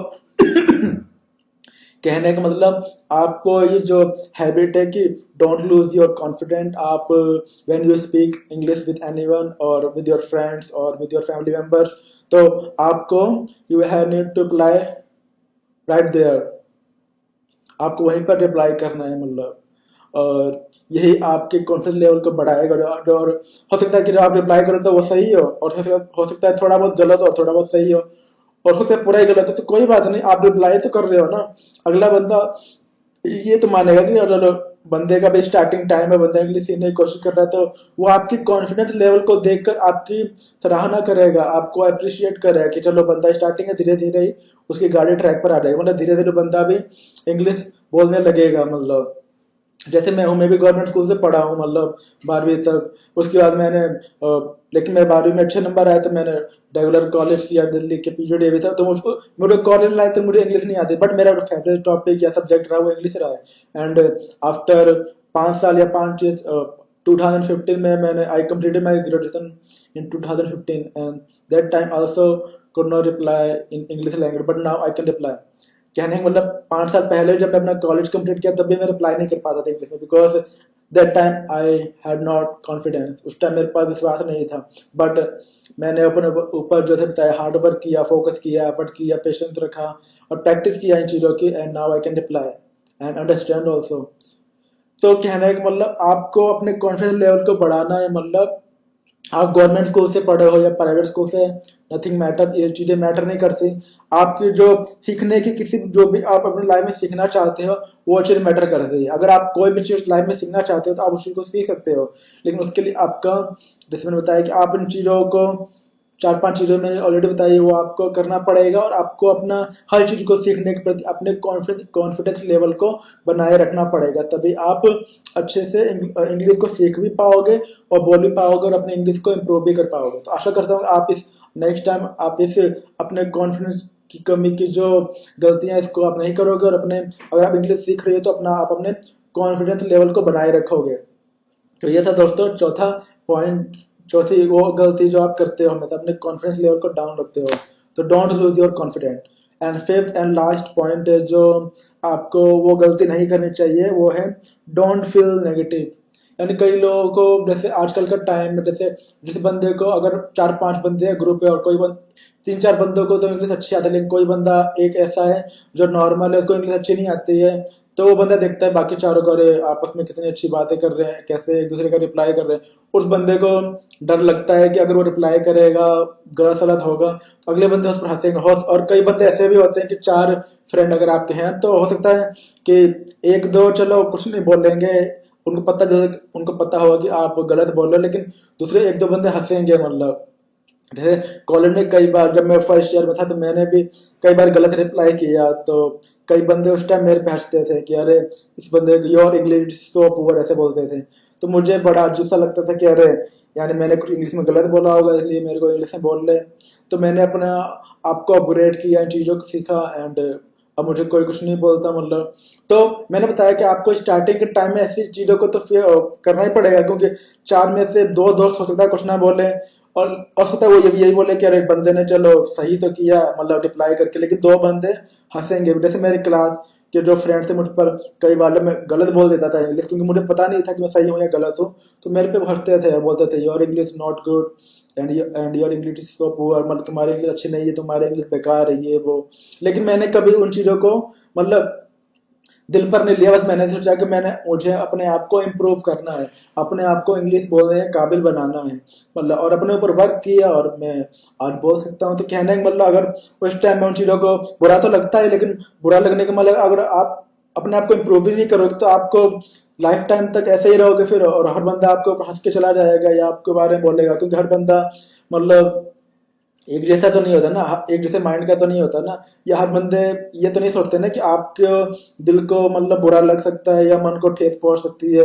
मतलब हर बंदा मतलब दूसरे बंदे की केयर नहीं करता है कि उसको अच्छा लगे या बुरा। मतलब कई बंदे हंसना स्टार्ट कर देते हैं, लेकिन हंसना स्टार्ट करने का मतलब ये नहीं कि वहां पर आप रुक जाओ। अगर कोई बोलता है तो बोलने दो, लेकिन वहां पे आप, क्योंकि आपके अंदर वो क्वालिटी नहीं है, इसलिए हो सकता है कई बंदे उन चीजों को समझते नहीं, इसलिए वो नेगेटिव बोलते हैं कहने का मतलब कि। लेकिन अगर आप वहां पर रुक गए तो फिर आगे आप नहीं बढ़ पाओगे। आप बोलते रहो, मैं भी बोलता रहा, सीखता रहा चीजों को समझता रहा और प्रैक्टिस करता रहा। मतलब तो आप बोल लगातार बोलते रहो, गलत हो सही हो, बोलते रहो, प्रैक्टिस करते रहो, एफर्ट करते रहो, तो आप धीरे धीरे क्या होगी, आपकी गाड़ी ट्रैक पर आ जाएगी। और कोई कुछ भी बोलता है तो उस चीज को नेगेटिव में मत लो, मतलब डोंट फील नेगेटिव। अगर नेगेटिव में लोगे तो आपको आपके मन में एक भय सा बैठ जाएगा, और आप जब भी बोलते हो या मतलब कुछ भी बोलते हो तो अगला बंदा हंसने लगता है, ये बोलने लगता है अरे तेरे को तो इंग्लिश आती नहीं, क्यों बोलता है।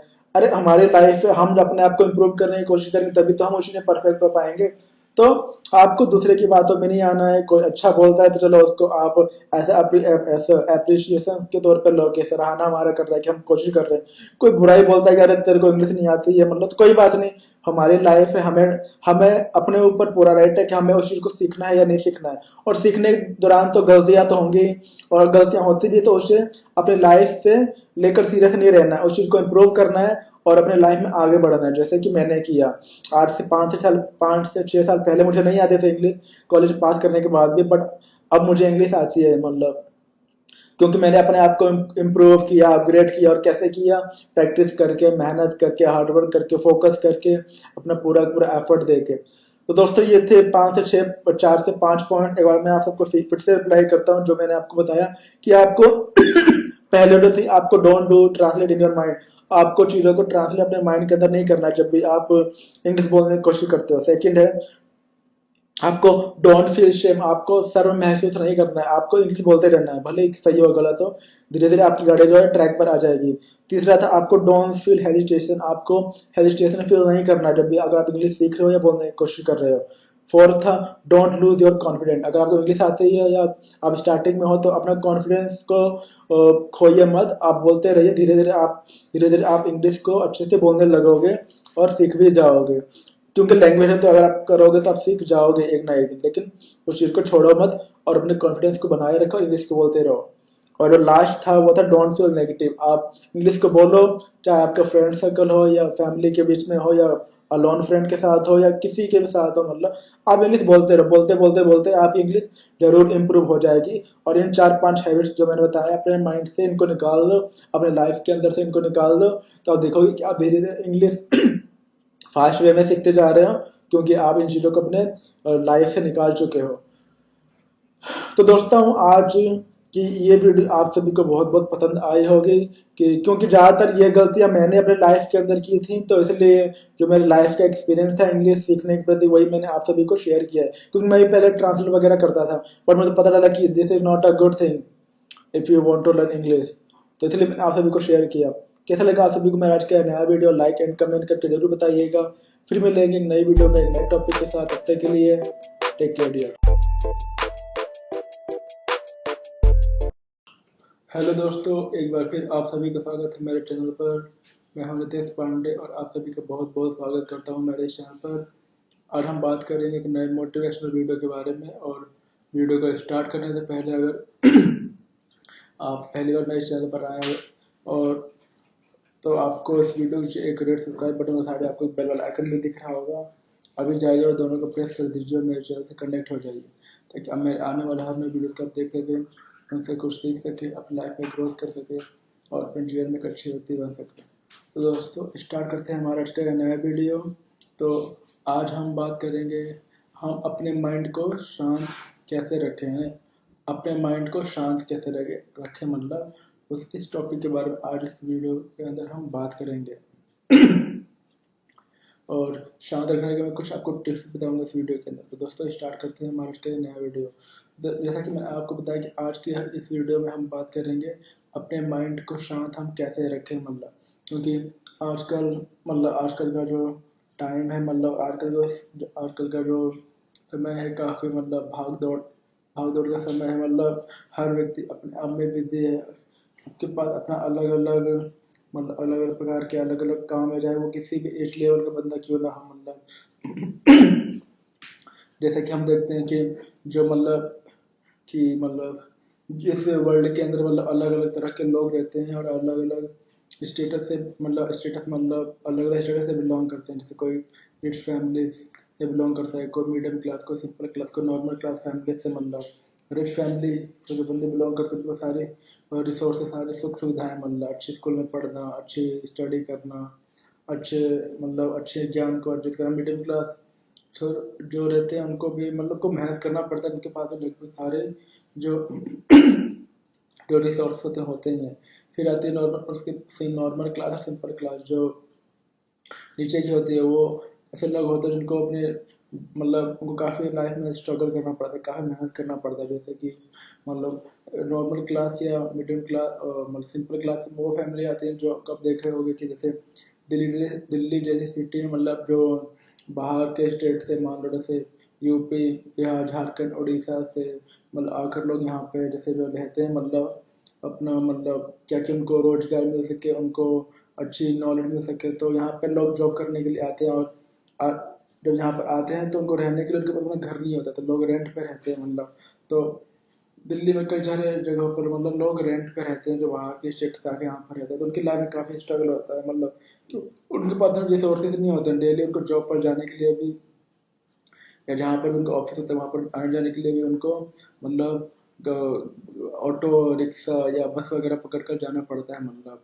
और फिर वापस भी शाम के टाइम को ऐसे आना पड़ता है, फिर सुबह उठ के अगले आना पड़ता है, मतलब डेली का जो उनका लाइफ का सर्कल है, मतलब ऐसे ही चलता रहता है कहने वाले। इस तरीके से अगर हम चाहे मतलब जैसे हम बात करते हैं 3-4 अलग अलग जो एजेस होती हैं हर व्यक्ति के लाइफ की, मतलब उस पे उनके लाइफ में किस तरह की उनकी लाइफ में शांति नहीं है। मतलब कहने का उनका जो माइंड होता है हमेशा अशांत रहता है। कई शांत होता है, लेकिन ज़्यादातर टाइम उनका माइंड अशांत रहता है।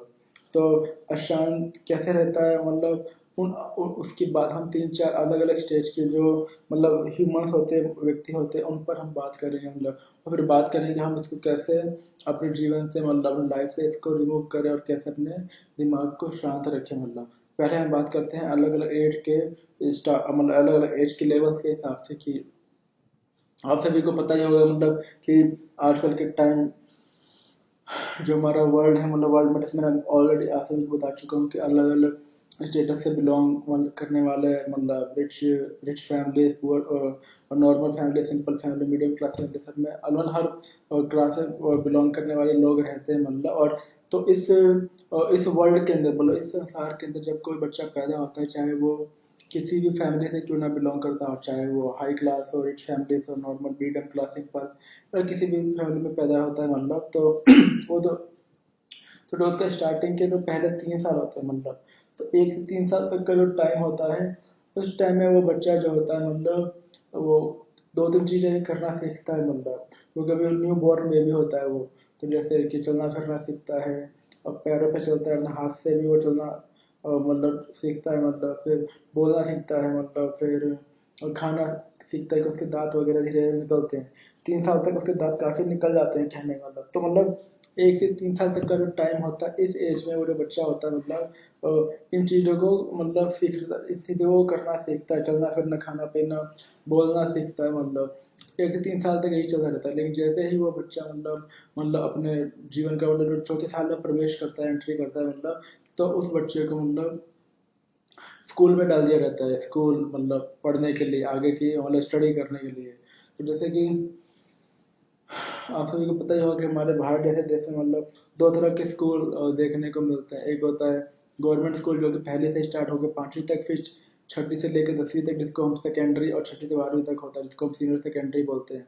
उसके अलावा दूसरा स्कूल होता है, उसको हम प्राइवेट स्कूल बोलते हैं, जो कि नर्सरी से स्टार्ट होता है। Nursery, KG, LKG, UKG, first second, ऐसे करते हुए फिर 12th तक होता है। 12th के बाद फिर वो आगे कॉलेज की लाइफ भी होती है, और कॉलेज की लाइफ के बाद वो आगे पोस्ट ग्रेजुएशन भी वगैरह होता है। इस तरीके से आगे की पढ़ाई वो पूरी इस तरीके से हर साल वो बच्चा अपनी पढ़ाई पूरी करता हुआ जाता है। तो जैसा कि मैंने आप सभी को बताया कि मतलब जो मतलब जब वो बच्चा 1-3 साल तक जब वो अपना उन चीज़ों को सीखता है, तो उसके बाद उसको चौथे साल में एंट्री करते ही उसे स्कूल में डाल दिया रहता है। जैसे अगर गवर्नमेंट स्कूल है तो पहली क्लास होगी, और प्राइवेट स्कूल होगा तो नर्सरी में डाल देंगे। तो फिर वहाँ से वो जो बच्चा होता है धीरे धीरे अपने आगे की जो उसकी स्टडी होती है, उसको हर क्लास हर साल ये करके अपने मेहनत लगन और परिश्रम से उसको पास करता हुआ आगे की क्लासों को पार करता रहता है। फिर वो 10वीं पढ़ता है, 10वीं 12वीं, फिर कॉलेज, फिर आगे की पढ़ाई भी करता है। तो कहने का फिर जो बच्चा होता है, फिर कहा जाता है कि जो 4 साल से लेकर 13 साल तक की जो एज होती है, वो जो टाइम होता है वो चाइल्डहुड का टाइम होता है, बचपना का टाइम होता है। इस एज तक जो बच्चा होता है उसके अंदर बचपना बना ही रहता है। इस बचपना होता है उसके अंदर, और इस एज में और जो 4 से लेकर 13 साल तक की एज होती है, इस एज में जो बच्चा होता है ज़्यादातर उसका जो उसके हम उम्र के बच्चे होते हैं, चाहे उसके घर के अंदर और रिश्तेदारों में, चाचा ताऊ मामा काका का लड़का, या गली में रहते हो नेबर के, या उसके स्कूल में हो, या उसके क्लास के अंदर होंगे, जो क्लासमेट्स होते हैं या स्कूल मेट्स होते हैं, तो उस बच्चे को जो उसके हम उम्र के बच्चे होते हैं, उनके साथ ही उसको उसको फ्रेंडशिप करने में, उनके संग बातचीत करने में, खेलने कूदने में ज़्यादा मज़ा आता है। और उसको खेलने कूदने में ज़्यादा उसको एंजॉयमेंट मिलता है ऐसे। और जब वो खेलता कूदता तो कूदता है बाहर जाकर मैं दोस्तों के साथ गली में, तो कपड़े भी गंदे होते हैं, बालों धूल धूल मिट्टी भी लगती है, चोट भी लगती है कई बार, लेकिन उसको इससे कोई फर्क नहीं पड़ता है। चोट भी लगती है तो वो कुछ टाइम के लिए थोड़ा सा रोता है, जब उदास होता है, लेकिन फिर से वो वापस क्या बोलते हैं खेलना कूदना शुरू कर देता है, जैसे हम उनके बच्चे होते हैं। तो ये जो होता है 13 साल तक चलता रहता है। लेकिन जैसे ही वो 14वें साल में एंट्री करता है, 40th ईयर में, तो वहाँ से फिर वो धीरे धीरे जो उसका एज होता है, वहाँ के बाद फिर चाइल्डहुड लाइफ को होता है खत्म हो जाती है। फिर जो बच्चा सिंसियर धीरे धीरे उसका जो दिमाग खुलने लगता है, वो लाइफ में क्या सही है क्या गलत है उन चीज़ों के बारे में जानना शुरू कर देता है कि नहीं मुझे अपने कपड़े गंदे नहीं करना चाहिए, मुझे नीट एंड क्लीन दिखना है। कपड़े गंदे करेंगे तो मम्मी मारेगी या टीचर मारेगी या मम्मी को कपड़े धोने में प्रॉब्लम होगी, कपड़े गंदे होते हैं तो धोने में ज़्यादा मेहनत लगता है। और मुझे स्टडी में अच्छी फोकस करना चाहिए, मुझे अच्छा बनना है। वो इस तरीके से देखता है मतलब, और वो ये भी देखता है मतलब कि उसके जो मतलब फैमिली में उसके ग्रैंड पेरेंट्स हैं, मतलब दादाजी हैं, नाना जी हैं, मतलब ये जो भी बड़े बुजुर्ग हैं, मतलब उन्होंने भी अपने लाइफ में कहीं ना कहीं पे मतलब किसी न किसी फील्ड में अपना करियर बनाया, और उसके उसमें करियर बनाने के बाद अपना मतलब उसकी बाकी जो लाइफ थी उसी फील्ड में काम करते हुए पूरी निकाल दी। उसके अलावा फिर जो मेरे मतलब फादर भी हैं, मतलब वो भी किसी ना किसी फील्ड में करियर बनाने के बाद अभी करेंटली उसी फील्ड में जॉब कर रहे हैं या काम कर रहे हैं कहने का मतलब। तो आगे जाकर मुझे भी अगर किसी न किसी फील्ड को चूज करके सेलेक्ट करके मतलब चुनने के बाद अपना करियर उसमें बनाना पड़ेगा। तो और इस तरीके से उस बच्चे का मतलब दिमाग होता है धीरे धीरे आगे खुलता रहता है कहने का मतलब। तो अब उसको बात आती है मतलब अपने लाइफ के अंदर फिर वो देखता है कि अरे ऑप्शन तो उसके बाद बहुत सारे हैं मतलब कहने वाले। जैसे आज के टाइम में अगर किसी भी फील्ड में आपको करियर बनाना है तो बहुत सारे हमारे ऑप्शन अवेलेबल हैं, जैसे उपलब्ध हैं कहने का मतलब। जैसे कि आजकल डॉक्टर, इंजीनियर, साइंटिस्ट और फोटोग्राफर, लेक्चरर, प्रोफेसर, टीचर, और बॉडी अच्छी हाइट वगैरह अच्छी है तो लोग आर्मी में चले जाते हैं। फिर body guard, gym trainer, security guard, और सिंगर, डांसिंग, गिटारिस्ट, मतलब आजकल बहुत सारे प्रोफेशन और करियर बनाने के लिए फील्ड अवेलेबल है। वो आपकी इच्छा, लगन और आपकी सोच पर निर्भर करता है कि आप अपने जीवन में क्या बनना चाहते हो कहने वाला। तो बच्चा जो होता है धीरे धीरे वो अपने किसी न किसी ड्रीम को लेके या किसी न किसी फील्ड को लेके आगे अपना वर्क करता है। तो ये तो बात हुई सिलेक्शन तक की। अब बात करते हैं कि अलग अलग स्टेज के हिसाब से मतलब जो एज की स्टेज होती है उसमें लोगों को, जैसे मैं आपको पहले ही बताया था कि अपने दिमाग को शांत कैसे करें मतलब। तो शांत अशांत दिमाग होगा तभी आप उसको शांत करने की कोशिश करेंगे। तो आपका दिमाग अशांत कैसे होता है ये अलग अलग, अब हम स्टेज मतलब जो एज होता है मतलब उसके ऊपर हम बात करेंगे कहने का मतलब। तो हम देखते हैं कि जो बात मैंने कि 4 साल से लेकर 13 साल तक की जो एज होती है, जो छोटी क्लास के स्टूडेंट्स होते हैं मतलब उनको भी अपना मतलब स्टडी के लिए, क्योंकि वो उनको डिप्रेशन बताया कि उनको खेलना कूदना ज़्यादा पसंद होता है लेकिन उनको स्टडी भी करना होता है, क्योंकि पेरेंट्स चाहते हैं कि वो स्टडी करे अच्छे से और मेहनत करे मतलब। और उनको पढ़ाते भी हैं जो उनके पेरेंट्स पढ़े लिखे होते हैं ज़्यादा, मतलब जो हाईली मतलब ग्रेजुएटेड होते हैं मतलब।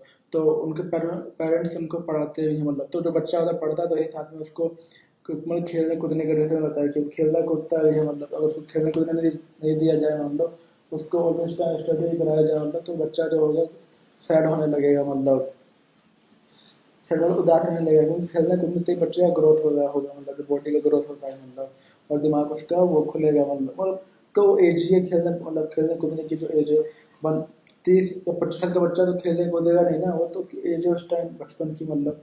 तो उसको अपना मतलब उस एज में उस बच्चे को भी अपना एक अलग ही एक उसका दिमाग वो रहता है कि नहीं मुझे खेलना कूदना भी, उसके दोस्त नहीं मिलते तो बेचैन हो जाता है कि अरे मेरे कल ये बाजू वाली आंटी का जो लड़का है वो मेरा फ्रेंड है, वो मेरे को दिखा था, या मेरे स्कूल में वो लड़का वो मेरा फ्रेंड है, वो मेरा मित्र है, मेरे को उससे खेलना है मतलब। उसको अपने दिमाग को लेकर, क्योंकि उसकी वो एज है तो उसको अपने हिसाब से उस एज लेवल का टेंशन हो, पढ़ाई भी करना है, अच्छे मार्क्स भी लेके आने हैं, टीचर ध्यान में मतलब टीचर जो पूछती है उसका जवाब भी देना है मतलब। तो उसको अपने अलग ही एक एज के हिसाब से उसको अपना स्ट्रेस का एक वो है मतलब, स्ट्रेस मतलब ये दिमाग उसका अशांत रहता है कहने का मतलब। इस तरीके से जो बड़ी क्लास के होते हैं मान लो 9th 10th 11th 12th, तो ये जो बड़ी क्लास के जो स्टूडेंट्स होते हैं स्कूल लेवल पे मतलब, तो उनको भी अपना जो उनको जो स्टडी होता है काफ़ी मतलब काफ़ी बड़ा हो जाता है, बड़ी क्लास का होता है। तो असाइनमेंट बनाना, प्रोजेक्ट्स बनाना, प्रैक्टिकल करना, बड़े बड़े जो सब्जेक्ट्स के टॉपिक्स होते हैं उनके बारे में अच्छे से स्टडी करना, फिर मतलब सारे जो टीचर वर्क देता है उसकी तैयारी करना मतलब, और उनको अच्छे से याद वगैरह करने का भी उसको अपनी अलग ही एक मतलब उसका दिमाग अशांत रहता है कहने का मतलब। अपने अपने करंट वर्क को लेके, अपने स्टडी को लेके, और फिर अपने जो भी उसके ड्रीम वगैरह है से रिलेटेड। उसके बाद अगर कॉलेज की बात करते हैं तो 3 साल तक कॉलेज होता है मतलब। तो जैसा कि मैंने बताया कॉलेज भी दो तरह के होते हैं मतलब। जैसे अगर मैं दिल्ली में रहता हूँ तो यहाँ पे भी दो तरह के कॉलेज, एक होता है ओपन दिल्ली ओपन यूनिवर्सिटी जिसको हम DU बोलते हैं, मतलब दिल्ली जो लोग ओपन से पढ़ाई करते हैं। ओपन का मतलब होता है कि जो लोग हफ्ते में 6 दिन क्या बोलते हैं 6 दिन मतलब हफ्ते में एक ही दिन क्लास होती है मतलब, वो किसी भी कॉलेज में हो सकती है मतलब। तो जो हफ्ते में एक दिन क्लास होती है उसको बोलते हैं ओपन यूनिवर्सिटी मतलब आपको हफ्ते में आपका आपने एडमिशन किया, आपका कहाँ पे क्लास हो रही है हफ्ते में एक दिन वाली, आपके आपको मतलब उसका मैसेज या लेटर आ जाता है मतलब, और पता चल जाता है, और आपको साथ में एक ही बजा के एग्जाम देना होता है, उसको ओपन यूनिवर्सिटी बोलते हैं। तो वो उन बच्चों के लिए होता है मतलब, और मतलब जिनके मार्क्स वगैरह जो होते हैं काफ़ी कम आ जाते हैं, जैसे जैसे 50, 60, 65 मतलब, क्योंकि जो बंदे रेगुलर पढ़ते हैं कॉलेज के अंदर तो उनकी जो कट लिस्ट काफ़ी हाई जाती है। जैसे कि मैंने भी अपना जो पढ़ाई था वो रेगुलर कॉलेज करके ही किया था मतलब, 2011 में I got 76% in art sides, मतलब आर्ट साइड से मेरे आए थे 76%, then I got admission in PGDV college in Nehru Nagar, मतलब जो नेहरू लाजपत नगर में जो पीजीडीवी कॉलेज है मॉर्निंग शिफ्ट में मेरा एडमिशन हो गया मतलब, क्योंकि मेरे 76% आए थे मतलब। और तो जैसा कि मैं बता रहा हूँ कि मतलब जो अगर आपको रेगुलर कॉलेज पढ़ना है चाहे वो किसी स्टेट में क्यों ना, तो वहाँ पे जो वहाँ के मार्क्स होता है, कट लिस्ट जो आती है 70-80 से ऊपर आती है, तो जिन बच्चों के 70-80 से ऊपर आती है वो तो अपना एडमिशन ले सकते हैं। लेकिन जिनके नंबर ही नहीं आते 50-40, अब तो 40 कंपलसरी हो गया है मतलब हर सब्जेक्ट के लिए मतलब, मैं जहाँ तक मुझे मतलब पता चल रहा है मतलब। तो मतलब 40 मार्क्स 45%, 40-45% अगर आते हैं, या 70 से नीचे ही मान लो, तो आपके फिर मुश्किल है रेगुलर कॉलेज में एडमिशन होना।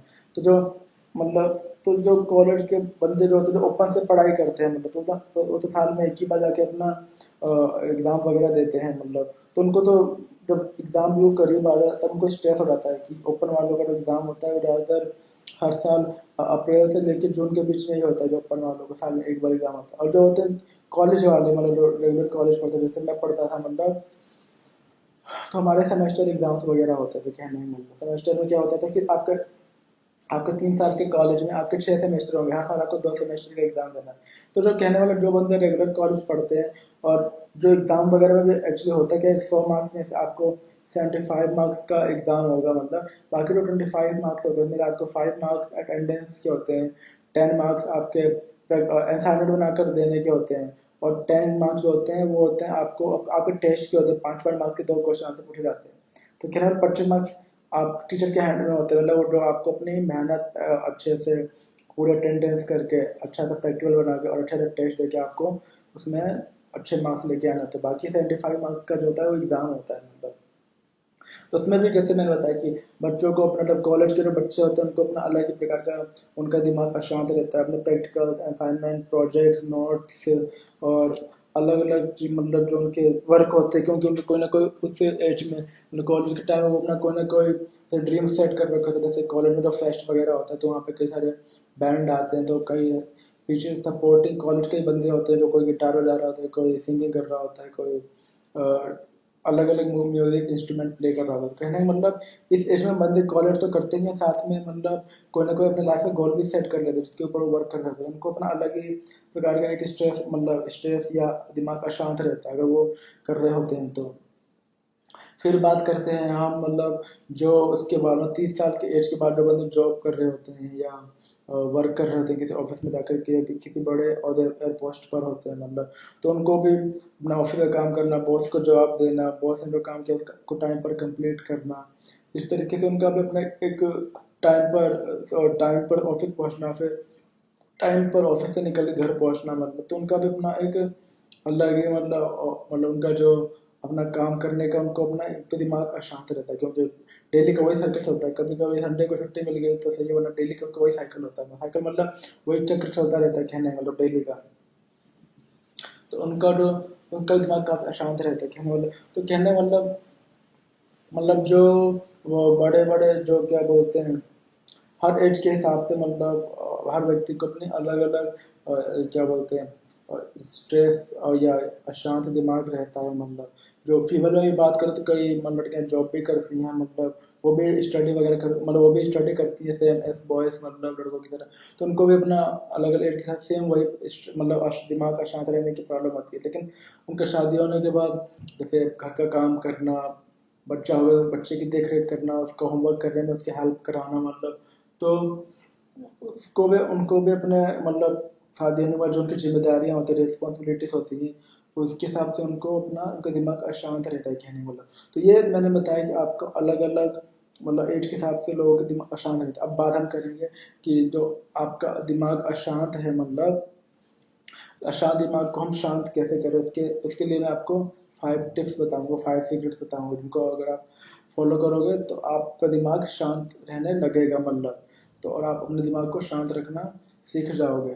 तो कहने का मतलब जो हमारा पहला जो मैं आपको टिप्स देने जा रहा हूँ वो ये है कि अगर आपको अपना दिमाग शांत रखना है, मतलब तो आपको डेली मतलब मेडिटेशन करना चाहिए। मेडिटेशन मतलब जो आपको यूट्यूब पे बहुत सारे वीडियोस दिख जाएंगे, जो बने बनाए वीडियोस होते हैं, म्यूजिकल, कई सारे मेडिटेशन म्यूजिक वाले भी होते हैं, उनको आप ईयरफोन से सुनिए, सुबह उठकर जल्दी मेडिटेशन कीजिए। इससे क्या होगा कि जो आपका दिमाग होगा, क्योंकि मेडिटेशन करने से क्या होता है, दिमाग हल्का होता है, शांत होता है, रिलैक्स होता है, मतलब जब आपका दिमाग हल्का होगा, आपको रिलैक्स फील होगा, तो आपको अपने आप ही आपका दिमाग शांत होने लगेगा, मतलब जो भी आपके माइंड में अशांति फैली होगी वो धीरे धीरे आपके दिमाग से निकल जाएगी, धीरे धीरे आपके दिमाग से खत्म हो जाएगी। तो कहने का मतलब आपको अपने दिमाग को शांत रहने के लिए जो आपको पहला टिप्स में बता रहा हूँ वो है कि आपको डेली मेडिटेशन करना चाहिए। मेडिटेशन करने से आपको वो काफ़ी फायदे होंगे, जो कि मैं ऑलरेडी बता चुका हूँ। जो हमारा सेकेंड टिप्स है वो ये है कि आपको मतलब अगर आप हो सके तो सुबह उठकर 5 से 10 मिनट तक मतलब ओम चैंटिंग कीजिए, कहने का मतलब ओम चैंटिंग करोगे तो देखा होगा जो आप ओम ओम, जब ओम हम बोलते हैं मतलब तो हमारे बॉडी में एक वाइब्रेशन सा होता है, एक तरंगे सी उत्पन्न होती है, मतलब तो उन वाइब्रेशंस उन उन तरंगों से क्या होता है, हमारी बॉडी जो होती है एक वाइब्रेट होने के कारण हमारा जो बॉडी पूरा शांत होने लगता है, मतलब हमारा दिमाग शांत काल्म और रिलैक्स फील होने लगता है हमारी बॉडी को। तो आपको डेली 5 से 10 मिनट तक ओम चैंटिंग भी करनी चाहिए, मतलब और ओम चैंटिंग करने से भी आपको काफ़ी फायदा मिलेगा। तो ये भी आपको करना चाहिए, कहने का मतलब। जो हमारा आज का तीसरा सीक्रेट है वो ये है कि जब आपका दिमाग अशांत रहने लगे तो उससे क्या होता है, जब दिमाग अशांत रहने लगता है, मतलब या तो आपका जो कॉन्फिडेंस लेवल होता है काफ़ी डाउन हो जाता है, मतलब आप उसी चीज़ में घुसते चले जाते हो अशांत होने के कारण। तो उस टाइम आपको क्या करना चाहिए, उस टाइम आपको जो आपकी लाइफ की गुड मेमोरीज थी, आपने क्या क्या अच्छे अच्छे काम किए, आपने कौन कौन सी अच्छी जगहों पर घूमा, आपने आपका जो बिहेवियर है, आपने कैसे अच्छी अच्छी लाइफ के मोमेंट्स अपने लाइफ में जिए हैं, मतलब उन गुड मेमोरीज को याद कीजिए। उस गुड मेमोरीज को याद करने से क्या होगा, अच्छी यादों को याद करने से जो आपकी करंट जो आपका दिमाग का शांत होगा तो वो आपकी अच्छी मेमोरी से फिल हो जाएगा, एक बोलते हैं स्मरण हो जाएगा। स्मरण होने से क्या होगा, जो आपकी जितनी भी दिमाग में अशांति फैली होगी वो तुरंत हट जाएगी, मतलब आपकी गुड मेमोरीज को याद करते हैं, मतलब तो आपको जो भी आपके लाइफ की गुड मेमोरीज है उनको आप याद करिए। ऐसे टाइम अगर आपका दिमाग अशांत हो तो आपका दिमाग ऑलरेडी फिर शांत हो जाएगा उन मेमोरीज को याद करने के बाद। जो चौथा है वो है आपको डेली योगा करना चाहिए। योगा आपको कम से कम डेली 15 से 20 मिनट तो करना चाहिए। और योगा में बहुत सारे पोस्चर्स हैं, लेकिन कुछ चीज़ें ऐसी हैं जिनको आप इजीली कर सकते हो, जैसे भ्रामरी प्राणायाम हो गया, और और भी बहुत सारे इसके अंदर होते हैं, आलोम विलोम होता है, मतलब उसको आप कर सकते हो। और दूसरे जो भी योगा के अंदर होते हैं जिनको करने में आपकी बॉडी आपकी मदद करे, आपकी हेल्प करे, आपकी बॉडी उस चीज़ को करने आपके अच्छे से उस पोस्चर को अच्छे से हैंडल कर सके आपकी बॉडी, आपको बहुत सारे योगा के मतलब आसन वगैरह करना चाहिए, जैसे सूर्य प्राणायाम हो गया सुबह के टाइम। और भी बहुत सारे मतलब योगा के अंदर होते हैं जिनकी डिटेलिंग अगर आप चाहो तो आप यूट्यूब या गूगल पर सर्च करके उनके बारे में निकाल सकते हो। और धीरे धीरे आप उनको सीखो और करना सीखोगे तो आप धीरे धीरे आप योगा करना भी सीख सकते हो। कहने का मतलब आपको डेली 10 से 20 मिनट योगा भी करना चाहिए। योगा करने से भी क्या होगा, आपकी बॉडी जब हेल्दी रहेगी, हैप्पी रहेगी और एकदम फ्रेश रहेगी, तो इससे आपकी जो दिमाग अशांत होने के चांसेस क्या होंगे, आपके कम हो जाएंगे और आपके दिमाग मोस्टली टाइम फिर ऑलवेज शांत ही रहेगा, कहने का मतलब। तो आपको मतलब डेली योगा भी करना चाहिए, जो कि आपके लिए काफ़ी फायदेमंद होगा, कहने का मतलब। और जो पांचवा टिप्स मैं आपको बताने जा रहा हूँ वो आखिरी है कि जब आपका दिमाग शांत हो, मतलब तो उसको हटाएं कैसे, उसके लिए मतलब शांत होते ही नहीं, लेकिन आप कम से कम इसको एक अपनी हैबिट में डाल लीजिए। जैसे कि आजकल के टाइम में जैसे बताया कि स्ट्रेस है, लोग हंसना भूल गए हैं, मतलब किसी न किसी पूरी परेशानी में उलझे रहते हैं, मतलब तो उसका मतलब उसको कैसे हटाएं। तो आपको जो पांचवा टिप्स मैं देने जा रहा हूँ वो ये है कि आपको डेली कम से कम 5 से 10 मिनट तक हंसना चाहिए, खुल कर हंसना चाहिए। खुल कर हंसने से क्या होता है, जो हमारी ब्लड होते हैं बॉडी के अंदर, काफ़ी तेज़ी से उनका जो मतलब प्रसार होने लगता है बॉडी के अंदर। हार्ट जो हमारी हार्ट की जो स्पीड होती है, मतलब ब्लड को बॉडी के अंदर पहुँचाने की, वो तेज़ हो जाती है कहने का मतलब। और इससे क्या होता है, हमारी बॉडी में एक एनर्जी एनर्जी पूरी की पूरी बॉडी में दौड़ जाती है कहने का मतलब। तो आपको डेली कम से कम 5-10 मिनट तक छत पर जाकर या किसी कमरे के अंदर जहाँ पे मतलब और हो नहीं, मतलब क्योंकि अगर हंसोगे तो हो सकता है कोई दूसरा बंदा देख के आपको कुछ सोचे, लेकिन हंसना सेहत के लिए अच्छा होता है, मतलब हंसना जरूरी होता है सेहत के लिए। कहने का मतलब आपको डेली कम से कम 5-10 मिनट तक खुली जगह पर खुल कर हंसना चाहिए, बिना किसी चीज़ को सोचे हुए मतलब। क्योंकि हंसने से आपके किसी ने बताया कि बहुत सारे इसके फ़ायदे होते हैं, और आपका जो हंसोगे तो आपको किसी प्रकार की आपके माइंड में अशांति नहीं रहेगी। और ऐसे जब भी कुछ भी मान लो दिमाग में आता है तो थोड़े टाइम के लिए अपने चेहरे पे मतलब खुलकर हंसिए, और आप देखोगे जो भी आप जैसे आपके चेहरे पे स्माइल आएगी, हंसी आएगी, सारा का सारा जो आपके दिमाग में अशांति होगा या स्ट्रेस होगा, वो तुरंत की तुरंत हट जाएगा कहने का मतलब। तो पांचवा मैंने बताया कि जब भी, और आजकल बहुत सारे लाफ्टर क्लब, लाफिंग क्लब्स भी बने हुए हैं जिनको आप देख सकते हो, वहाँ पे लोग जाते हैं, खुलकर हंसते हैं और आपस में अच्छी अच्छी मेमोरीज को, अच्छी अच्छी बातों को शेयर करते हैं मतलब। और जो और उनको अच्छा भी लगता है कहने का मतलब। तो कहने का मतलब कि इन 5 जो मैंने आपको टिप्स दिए हैं मतलब, जो कि पहला आपको मेडिटेशन करना चाहिए, दूसरा आपको ओम चैंटिंग करना चाहिए, तीसरा आपको अच्छी मेमोरीज को याद करना चाहिए, चौथा आपको योगा करना चाहिए, पांचवा आपको डेली हंसना चाहिए। ये 4-5 टिप्स को अगर आप फॉलो करते हो तो आप देखोगे कि आपके लाइफ में अशांति नाम की कोई भी चीज़ नहीं है, आपका दिमाग ऑलवेज टाइम शांत रहता है। कितना से कितना बड़ा स्ट्रेस क्यों ना है माइंड में, और मतलब तनाव क्यों ना हो या दिमाग अशांत क्यों ना हो, कोई भी इन चीज़ों को फॉलो करें तो आपका दिमाग फिर पहले की तरह ही, और जैसे आपको पहले रहता था, शांत होने लगेगा और आपको अच्छा फील भी होने लगेगा। और फिर आप अच्छी हेल्दी लाइफ भी जीने लगोगे कहने का मतलब। दोस्तों ये था मेरा आज का एक नया वीडियो, जिसको मैंने आप सभी को बताने की कोशिश की कि अगर आप क्योंकि आजकल भाग दौड़ का मतलब भाग दौड़ भरा जमाना है, हर व्यक्ति के लाइफ में, जैसे मैंने बताया ऑलरेडी कि अपने अपने एज के हिसाब से उनको अपना स्ट्रेस का, दिमाग में अशांति का उनका एक लेवल वो बना हुआ है मतलब। इसको अलग अलग एज के हिसाब से उनको अलग अलग मतलब उनका बना रहता है कहने में। तो उसको हम कैसे हटाएं, कैसे अपने आप को अपने दिमाग को शांत रखें, उन्हीं की उसी के बारे में मैंने आपको कुछ टिप्स बताए। आशा करता हूँ कि आप उन टिप्स को फॉलो करेंगे अपने दिमाग को शांत करने के लिए, और लाइफ में हेल्दी हैप्पी रहेंगे। और जब भी कुछ आपको सैड फील होंगे तो आप हंसेंगे अच्छे से कहने का मतलब। और हंसने से जैसे बताया कि आपकी बॉडी अच्छी रहती है और पूरी पूरी पूरी बॉडी में एनर्जी फैल जाती है कहने का मतलब। तो कैसा लगा आप सभी को मेरा आज का नया वीडियो, लाइक एंड कमेंट करके जरूर बताइएगा। फिर मिलेंगे एक नई वीडियो में एक नए टॉपिक के साथ। तब तक के लिए आप सभी अपना ध्यान रखिए, इस वीडियो को दोस्तों को शेयर कीजिए और हैप्पी रहिए। तब तक के लिए टेक केयर डियर फ्रेंड्स।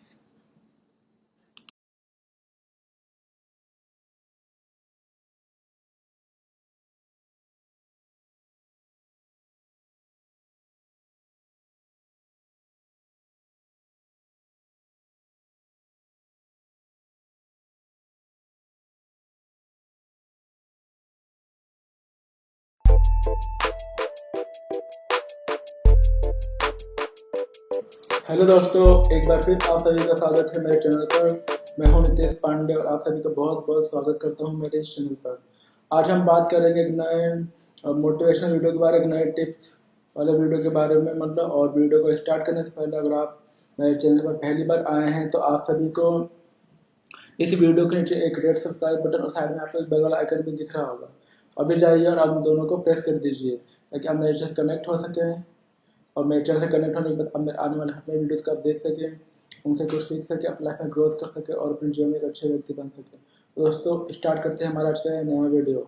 आज हम बात करने वाले हैं how to get good marks in exam. मतलब जो हमारे एग्ज़ाम होते हैं उसमें हम अच्छे नंबर कैसे प्राप्त करें, उसके आज मैं कुछ आपको 5 टिप्स बताऊंगा इस वीडियो के अंदर। और मैंने ऑलरेडी अपना जैसे 12th क्लास और कॉलेज की जो ग्रेजुएशन वो भी कंप्लीट कर रखा है। वैसे मैंने जो मेरा आया था 76%, and in the college I got 63% with first division. तो मेरे पास मैं आपके पास कुछ टिप्स बताऊंगा जिसको आप जानने के बाद अगर आप उस तरीके से उसको प्रिपरेशन करोगे अपने एग्जाम में तो आप अच्छे मार्क्स ला सकते हो मतलब। तो उसी टॉपिक पर आज मैं इस वीडियो को थोड़ा आप सभी को बताने की कोशिश कर रहा हूँ कि how to get good marks in exam, अच्छे नंबर कैसे प्राप्त करें एग्जाम के अंदर। इस टॉपिक पर आज हम इस वीडियो के अंदर बात करेंगे। तो दोस्तों स्टार्ट करते हैं हमारा आज का नया वीडियो। आप सभी को पता ही होगा कि आजकल का जो हमारा जो हमारा वर्ल्ड है और वर्ल्ड में अलग अलग जो स्टेट है अलग अलग स्टेटस से बिलोंग करने वाले लोग रहते हैं। कोई रिच फैमिली से बिलोंग कर, कोई मिडिल क्लास फैमिली से बिलोंग करता है, कोई नॉर्मल क्लास, कोई सिंपल क्लास सिंपल क्लास से बिलोंग करता है। अलग अलग स्टेट वाले लोग फैमिली से बिलोंग करते हैं और इस तरीके से जो रिच फैमिली से बिलोंग करते हैं उनके पास सारे सोर्सेज हैं, सारी सुख सुविधाएं मिडिल क्लास वाले के पास भी लगभग सभी होते हैं। नॉर्मल क्लास सिंपल क्लास के पास तो काफ़ी स्ट्रगल करना पड़ता है लाइफ के अंदर चीज़ों को या रिसोर्सेज को प्राप्त करने के लिए या बनाने के लिए। तो जब इस वर्ल्ड के अंदर जब कोई बच्चा पैदा होता है इस वर्ल्ड के अंदर आता है, वो किसी फैमिली में पैदा होकर क्यों ना आता है तो जब पैदा होने के बाद जो उसका जो स्टार्टिंग टाइम होता है 1 से 3 साल तक तो वो जो टाइम होता है ऐसा खड़ा रहता है कि वो पहले तो वो छोटा होता है। तो 1 से 3 साल का जो टाइम होता है उस टाइम वो जो बच्चा होता है, छोटा बेबी, न्यू बॉर्न बेबी होता है, वो बोलना सीखता है और अपने पैरों पर चलना सीखता है, खाना पीना सीखता है क्योंकि उसके प्रॉपर दांत नहीं निकले होते हैं। तो 1 से 3 साल तक का जो टाइम होता है उस टाइम में वह सिर्फ इन 3 चीज़ों को सीखता है, खाना पीना, चलना फिरना, बोलना। लेकिन जैसे ही वो चौथे साल में प्रवेश करता है, जैसे वो 3 साल कंप्लीट करके चौथे साल में जाता है तो उसे स्कूल में डाल दिया जाता है। और आप सभी को पता ही होगा कि हमारे भारत जैसे जैसे 2 तरह के स्कूल होते हैं। एक होता है गवर्नमेंट जो कि 1 से 5वीं तक होता है, देन 6 से 10 तक जिसको हम सेकेंडरी बोलते हैं, और देन 6 से ले और दूसरा होता है 6 से लेके 12वीं तक भी होता है जिसको सीनियर सेकेंडरी बोलते हैं गवर्नमेंट स्कूल में। और और दूसरा जो होता है वो होता है प्राइवेट स्कूल जो कि नर्सरी से स्टार्ट होता है, then KG, LKG, UKG, first, second, third, fourth ऐसे करते आगे क्लासें होती हैं 12 तक के बाद 3 साल का कॉलेज भी होता है, फिर पोस्ट ग्रेजुएशन भी होता है। तो कहने का जब उस बच्चे को स्कूल में डाल दिया जाता है, चाहे नर्सरी में डाल दें, अगर प्राइवेट स्कूल में या गवर्नमेंट में डाले तो पहले क्लास से वहाँ से स्टार्ट होता है। तो वो हर साल अपनी एक एक क्लास को अपनी मेहनत से, लगन से और तैयारी करके पास करता हो जाता है। लेकिन फिर जो 4 साल से लेके उसका जो 13 साल तक का टाइम होता है, ऐसा कहा जाता है कि वो जो टाइम होता है एक बचपन का टाइम होता है, चाइल्डहुड का टाइम होता है और उस टाइम में जो बच्चा होता है खास तौर पर जब, क्योंकि उस टाइम का बचपन का टाइम होता है तो चाइल्डहुड का टाइम होता है तो उसका खेलने कूदने में जो हम उनके उसके बच्चे हम उनके जो बच्चे होते हैं जैसे गली में रहते हो, फैमिली में हो, स्कूल में हो, क्लास में हो, उनको ऐसे ही अपने हम उनके बच्चों का दोस्ती करने में अच्छा लगता है। उनके साथ खेलना कूदना और बोलना, उनके संग खेलना यही सारी चीज़ें उसको करने में अच्छा लगता है। पढ़ाई भी वो करता है लेकिन उसको खेलने कूदने में ज़्यादा उसको अच्छा लगता है। जैसे बचपन के हमारे गेम्स होते थे जैसे पकड़म पकड़ाई, छुपन छुपाई, लूडो हो गया, कैरम बोर्ड हो गया, बचपन में खेलते थे और ऊंच नीच का पापड़ा और बर्फ पानी हो गया और अंताक्षरी हो गया। ये तो थोड़े सीनियर लोग खेलते, लेकिन बचपन के भी जो छुपन छुपाई, पकड़ा पकड़ाई या ये कुछ गेम हुआ करते थे। तो ऐसा कह रहा था फिर जैसे मैंने बताया कि वो बचपन के टाइम में ऐसे अगर गेम खेलने में बच्चे को मजा आता है, स्कूल हो चाहे वो घर के अंदर हो या गली में उसके हम उम्र के फ्रेंड्स हो। और कई बार वो खेलते वक्त गिरता भी है, चोट भी लगती है, लेकिन फिर से वो वापस चोट लगता है तो रोता है, लेकिन फिर से वापस पुरानी वाली कंडीशन है, खेलने कूदने के मूड में ही आ जाता है। बाल गंदे होते हैं, कपड़े गंदे होते हैं, कोई उसको फर्क नहीं पड़ता है लेकिन जैसे ही वो 13 साल क्रॉस करता है, फिर 14वें साल में एंट्री करता है तब तो वो काफी सीनियर हो चुका होता है और देन वो उस एज से चीजों को समझना स्टार्ट कर देता है कि क्या चीज लाइफ में गलत है, क्या चीज लाइफ में सही है और उसे कपड़े गंदे नहीं करने चाहिए, उसे अपने जो अपने आप को नीट एंड क्लीन रखना चाहिए और कपड़े गंदे करेंगे तो टीचर भी मारेगी, मम्मी भी मारेगी और उनको कपड़े धोने में प्रॉब्लम भी होगी। तो धीरे धीरे उसकी जो चीज़ों के प्रति समझने का उसका दिमाग होता है, धीरे धीरे उसका डेवलप होने लगता है। देन वो धीरे धीरे आगे की तरफ अपने बड़ी क्लासों में बढ़ता है। लेकिन जब बड़ी क्लासों में बढ़ता है तो उसे फिर सब्जेक्ट्स को प्रिपरेशन करने में काफ़ी लगता है कि टफ है। How to how to get good marks in my exam, in my subjects. वहाँ पे उसको फिर थोड़ी सी क्योंकि उसको एग्जैक्ट पता नहीं होता मतलब। तो इसलिए अब मैं आपको बताऊंगा कि जब वो धीरे धीरे क्लासों की तरफ बढ़ रहा होता है, मतलब बड़ी क्लास 7, 8, 9, 10, फिर कॉलेज भी, फिर आगे का अगर पढ़ाई करना चाहते हैं तो पोस्ट ग्रेजुएशन की और दूसरी तैयारियां भी होती हैं मतलब। तो उसमें हम अच्छे मार्क्स कैसे प्राप्त करें वो इस वीडियो के थ्रू अब मैं आपको बताऊंगा मतलब। कि वो जो 5 सीक्रेट है अब मैं आपको अब बताने जा रहा हूँ मतलब कि अगर आप उन 5 चीज़ों को फॉलो करोगे अपने मतलब फ्यूचर के अंदर, तो चाहे आप किसी भी क्लास में क्यों ना हो मतलब, आप अच्छे मार्क्स किसी भी क्लास में उन 5 सीक्रेट्स को फॉलो करने के बाद आप ला सकते हो मतलब।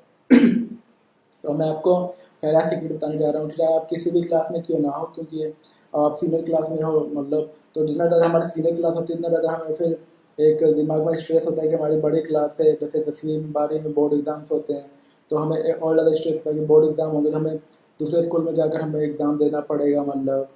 और दूसरे ही स्कूल हो, हाँ दूसरे टीचर आएंगे आपका एग्ज़ाम लेने के लिए, तो इस चीज़ का अपने दिमाग में स्ट्रेस होता है। तो मतलब उन्हें अपने एग्ज़ाम की तैयारी कैसे करें वो अब हम इस अपनी सीक्रेट्स के थ्रू जानने की कोशिश करेंगे मतलब। तो जैसे मैं आपको पहले से बताया कि जो हमारा पहला जो सीक्रेट है मतलब कि एग्ज़ाम को प्रिपरेशन कैसे करें मतलब, जो हमारे अलग अलग सब्जेक्ट्स होते हैं, तो हमारा जो पहला सीक्रेट वो है आपको जो भी आपके सब्जेक्ट्स हैं इनका आप प्रिपरेशन कर रहे हो मतलब तैयारी कर रहे हो, उस पर आपको अपना पूरा फोकस रखना है मतलब। जो आपका फोकस का लेवल है मतलब कि अगर आप जिस टाइम भी आप उसकी प्रैक्टिस मतलब उस मतलब प्रिपरेशन करते हो मतलब स्टडी करते हो, उस टाइम मान लो आपने दिन भर में 3 4 घंटे आप स्टडी करते हो, मान लो सुबह आप फॉर एग्जाम्पल मान लो कि सुबह 5 से लेकर 7 बजे तक स्टडी करते हो, उसके बाद स्कूल के लिए तैयार होकर निकल जाते हो, या शाम को आने के बाद 10 से 12 1 बजे तक आप स्टडी करते हो, तो उस टाइम जो भी आप स्टडी कर रहे हो मतलब, उस टाइम जो आपका जो पूरा का पूरा जो फोकस है टोटली उस टाइम आपकी उस स्टडी पर ही होना चाहिए। जैसे कई लोग होते हैं आजकल के टाइम में से, जब हम मतलब जब मैं 2011 में अपना ट्वेल्थ क्लियर किया और 2015 अपना ग्रेजुएशन किया मतलब, तो इस टाइम 2011 में तो मोबाइल वगैरह का बहुत स्मार्टफोन्स का ना वो ही नहीं था मतलब, चलन ही नहीं था मतलब। 2015 में भी मैं एंड में जाकर फाइनल ईयर में मैंने फ़ोन लिया था मतलब, उसके पहले भी मेरा फ़ोन सिर्फ नंबर वाला ही था। तो कहने का मतलब तो आज सभी बच्चों मतलब जो स्टडी वगैरह करते हैं सबकी फैमिलीज हैं बच्चों के पास स्मार्टफोन वगैरह है मतलब, तो माइंड डिस्टर्ब होने के ज़्यादा चांस रहते हैं, क्योंकि एक तरह आप फ़ोन पे रखे हुए होते हैं, आपके सामने पड़ा हुआ होता है, और आपके फ्रेंड्स वगैरह कभी मैसेज आ सकता है, कभी कॉल आ सकता है, या आपके से कुछ भी उनको काम हो सकता है मतलब, तो वो एक डिस्टर्ब करने का चांस होता है। तो यहाँ पे हम जैसे हम बात कर रहे थे फोकस की, कि अगर आपका फोकस अच्छा होगा मतलब आपका फोकस पूरा का पूरा होगा जो भी आप सब्जेक्ट की तैयारी कर रहे हो मतलब, और जिस टाइम आप अपना स्टडी का टाइम आपने जो निर्धारित कर रखा है मतलब, उस टाइम जब आप तैयारी कर रहे हो मतलब, जो अगर उसको याद कर रहे हो, तो आपका 100% फोकस होना चाहिए किस पे होना चाहिए, आपकी उस सब्जेक्ट्स की प्रिपरेशन में होना चाहिए, ना कि किसी और चीज़ों पे। कि अगर आप एक तरफ आप फोकस करके अपना स्टडी कर रहे हो, लेकिन किसी का मैसेज आ गया, कॉल उठा लिया, फिर एक बार कॉल उठा लिया, मैसेज का रिप्लाई किया, तो फिर हमारा इधर से डाइवर्ट हो गया, हम उस काम में लग जाते हैं, जिससे क्या होता है हमारा फोकस खराब होने का चांस रहता है मतलब। वरना फोकस अच्छा नहीं होगा तो आप किसी चीज़ को अच्छे से याद नहीं कर सकते। तो पहला तो सीक्रेट है कि आपको अच्छे से अपना जो आपका फोकस लेवल आपको बढ़ाना होगा। और जब भी आप प्रिपरेशन करते हो किसी भी सब्जेक्ट्स का, चाहे आप किसी भी क्लास में क्यों ना हो मतलब, तो आपको अपना जो फोकस का लेवल है उसको बढ़ाए रखना पड़ेगा। और जब आप उस चीज़ की तैयारी कर रहे हो, सब्जेक्ट की तैयारी कर रहे हो, तो आपका उस टाइम पूरा का पूरा फोकस आपकी उन्हीं सब्जेक्ट्स पर होना बहुत ही ज़्यादा आवश्यक है मतलब। तो आपका जो पहला सीक्रेट हो गया फोकस। फोकस का आपको हमेशा ही इसको फॉलो करना पड़ेगा। जब भी आप किसी सब्जेक्ट को आप टाइम देकर उसकी याद कर रहे हो, तो आपको पूरा का पूरा फोकस उस समय आपके उसी सब्जेक्ट की स्टडी पर होना चाहिए। तो ये था दोस्तों हमारा पहला सीक्रेट, कि फोकस का होना बहुत ही आवश्यक है, वो भी 100% जब आप स्टडी कर रहे होते हो स्टडी के टाइम में। जो हमारा दूसरा जो सीक्रेट है, जो सेकंड सीक्रेट है मतलब एग्जाम में अच्छे नंबर मार्क्स लाने के लिए, वो है आपको उसके लिए हार्ड वर्क करना पड़ेगा। हार्ड वर्क का मतलब ये है कि जब आप फोकस, जैसे मैंने बताया फोकस तो कर ही रहे हो, तो जो भी आपकी सब्जेक्ट्स है मतलब, उनको आप अच्छे से निचोड़ निचोड़ दो मतलब, कि उसकी एक एक जो बारीकियां होती हैं, यानी कि ऊपर ऊपर से रफली पढ़ लिया, और उसकी जो स्टेप्स होते हैं मतलब क्वेश्चंस के अलग अलग एग्जाम्पल्स भी दिए हुए होते हैं, उनको ABCD करके कई सारे मतलब उसमें स्टेप्स में डिवाइड किया होता है आंसर्स को वगैरह मतलब। और प्रैक्टिस करने के टाइम पे जब हम किसी भी क्वेश्चन को याद करते हैं, सॉल्व करते हैं, तो हो सकता है जो बड़ी क्लासों में एक एक क्वेश्चन के आंसर में ही हमें जैसे 6 मार्क्स के होते हैं, 10 मार्क्स के भी आते हैं, मतलब उनको डिफाइन करने में ही मतलब एक एक दो दो पेज भरना पड़ता है। तो आपको इतना चीज़ें जब याद होंगी तभी आप उस चीज़ के बारे में लिख सकते हो। तो कहने यहाँ पर बात आती है हार्डवर्क की। तो हार्डवर्क का मतलब ये कि जो बड़े बड़े 6 6 मार्क्स के या 10 10 मार्क्स के 8 8 मार्क्स के जो क्वेश्चन वगैरह आते हैं एग्जाम के अंदर, उसके लिए आपको ज़्यादा डिटेलिंग में उस क्वेश्चन का, क्योंकि आप उसके बारे में लिख सको, मतलब 2 से ढाई पेज भर सको लिखा होता है कि आपको अगर ये 6 मार्क्स का है तो आपको इसका जो उत्तर है, आपने देखा ही होगा कि आपको 80 से 100 वर्ड्स में देना है, या 100 से 120 वर्ड्स में, या 100 से 150 वर्ड्स में आपको इस प्रश्न का उत्तर देना ही है, मतलब इस क्वेश्चन का आंसर। तो इतने बड़े बड़े आप मतलब इन क्वेश्चन का अगर आपको आंसर याद रखना है इतने बड़े बड़े, तो आप कैसे याद रखोगे? वो सिर्फ ऊपरी ऊपरी तौर पर पढ़ाई करके तो नहीं रह सकते ना, सिर्फ फोकस करके, मतलब फोकस तो चाहिए ही, साथ में आपको हार्डवर्क भी करना पड़ेगा। मतलब जो चाहे वो सब्जेक्ट्स के अंदर कोई भी टॉपिक हो, कोई भी लेसन हो, चाहे वो मैथ हो, एसएसटी हो, हिस्ट्री हो, मतलब जिस जिस स्टेप से वो क्वेश्चन बना हुआ है, मतलब जिस स्टोरी से बना हुआ है, जिस लेसन से उस क्वेश्चन बना हुआ है, तो उस टॉपिक का आपको एवरीथिंग अच्छे से याद होना चाहिए। और याद होने के लिए आपको क्या करना पड़ेगा? आपको हार्ड वर्क करना पड़ेगा। मतलब कि आप लोग कोई स्टोरी है, इंग्लिश में क्या होता है, बेसिकली स्टोरीज होते हैं, पोएम्स होते हैं, उससे क्वेश्चन बनाते हैं इंग्लिश के एग्जाम में कि tell me about this story, या tell me about this poem briefly in 100 to 150 word. अगर वो क्वेश्चन जो है वो 6 मार्क्स का या 10 मार्क्स का या 8 मार्क्स का, मतलब तो जब आप उसके बारे में पढ़ो रहोगे, आपको अच्छे से वो याद होगी स्टोरी, या उसके बारे में आपको अच्छी उस आपने उसका अच्छे से हार्डवर्क कर रहा होगा फोकस के साथ, तभी आप उसका आंसर दे सकते हो, मतलब 100 से 150 वर्ड्स के अंदर। तो जब जब मैं आपको बता रहा हूँ कि हार्डवर्क की हमने बात की, तो आपको हार्डवर्क हर सब्जेक्ट का करना पड़ेगा फोकस के साथ। मतलब तो चाहे कोई भी सब्जेक्ट वगैरह हो, जो भी सब्जेक्ट के टॉपिक्स है, लेसन है, आपको उन सभी टॉपिक्स का, उन सभी लेसन का अच्छे से हार्डवर्क करना पड़ेगा। और हार्डवर्क करने से ही आपको वो चीज़ अच्छे से याद होगी। मतलब तो हमारा जो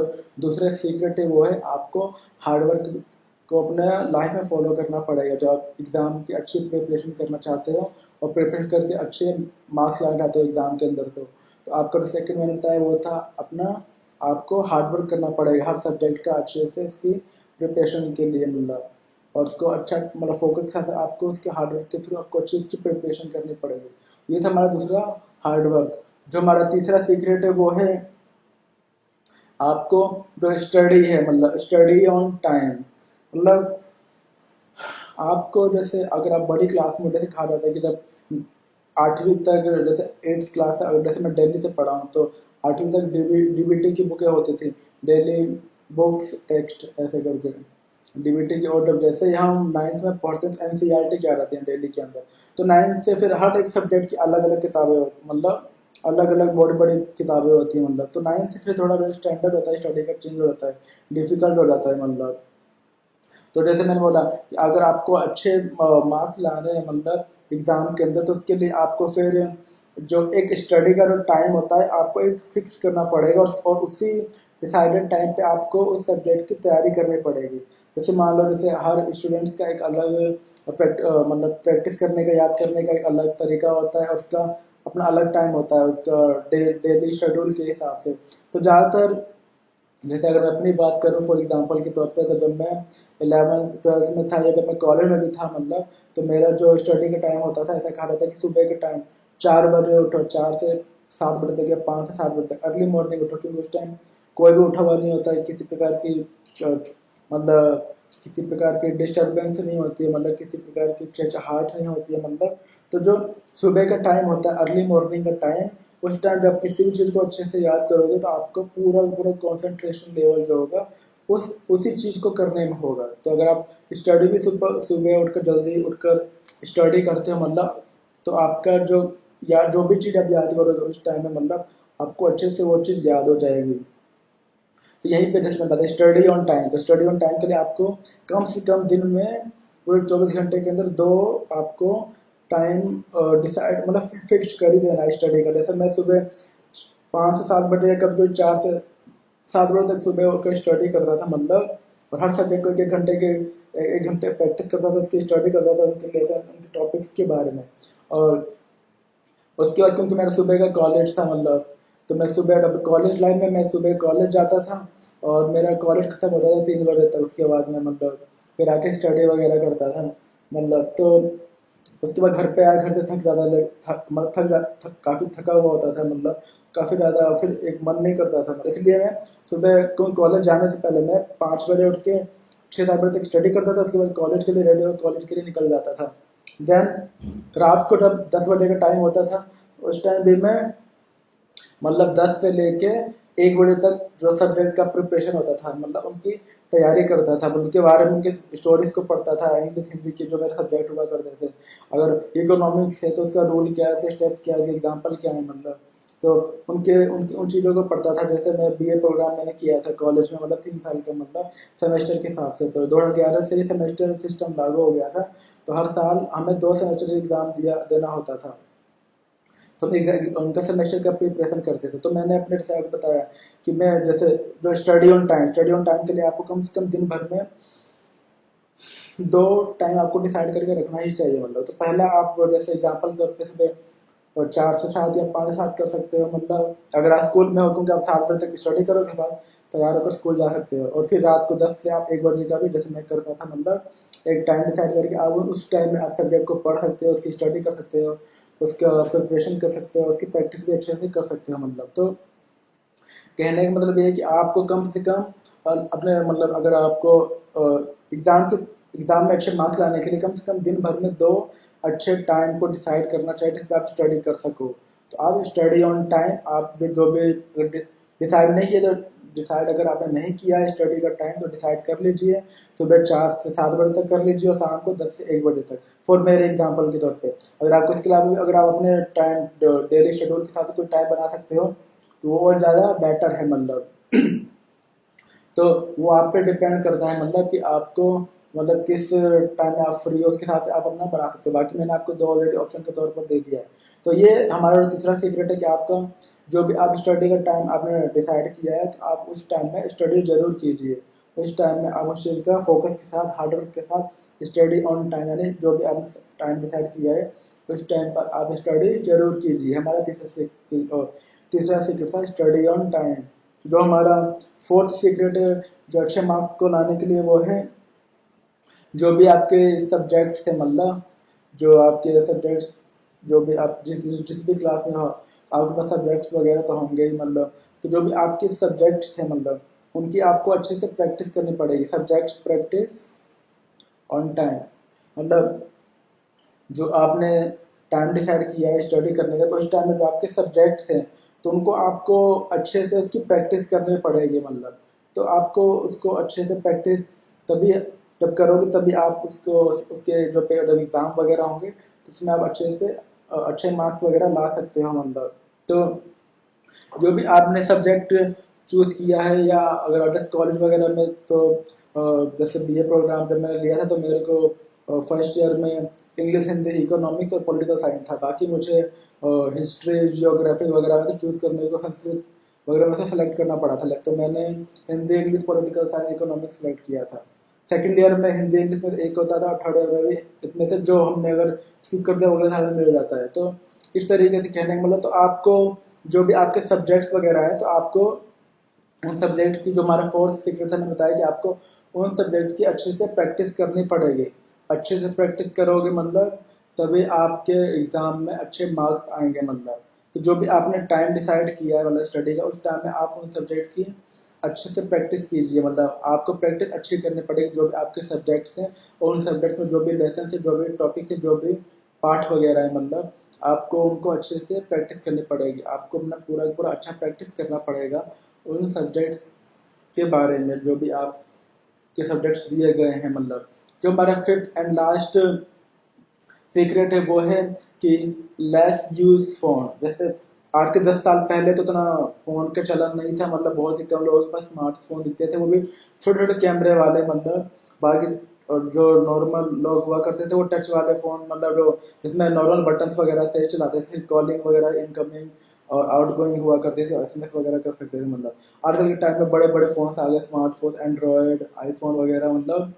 तो कहने का मतलब आपको क्योंकि जैसे मैंने आपको स्टार्टिंग में बताया था कि आजकल हर जैसे फैमिली में सबके पास भाई बहन पेरेंट्स सबके पास बड़ा बड़ा फ़ोन होता है, मगर मतलब मिडिल क्लास में या नॉर्मल क्लास में सबके पास मतलब स्मार्टफोन तो हर किसी के पास होता ही है मतलब। तो और स्टूडेंट्स वगैरह होते हैं उनके पास भी आजकल मोस्टली स्टूडेंट्स के पास फ़ोन यूज़ होता ही है।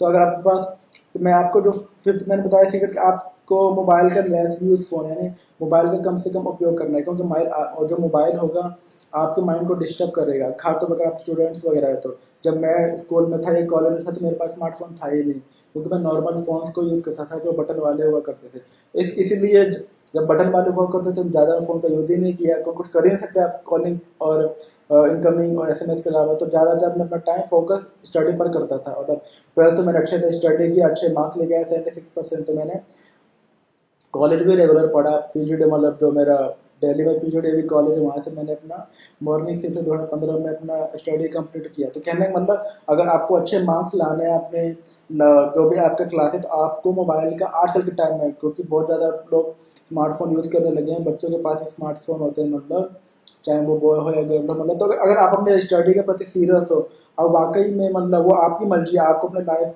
के बारे में डिसाइड करने का हक है मतलब, और आपको ही डिसाइड करना है कि आपको अच्छे मार्क्स लाने हैं या आपको मोबाइल में मतलब जो दूसरे काम होते हैं मतलब वो आपको करना है, चाहे वो आपको दोस्त वगैरह से चैटिंग हो या बातें हो मतलब वो आपको डिसाइड करना है।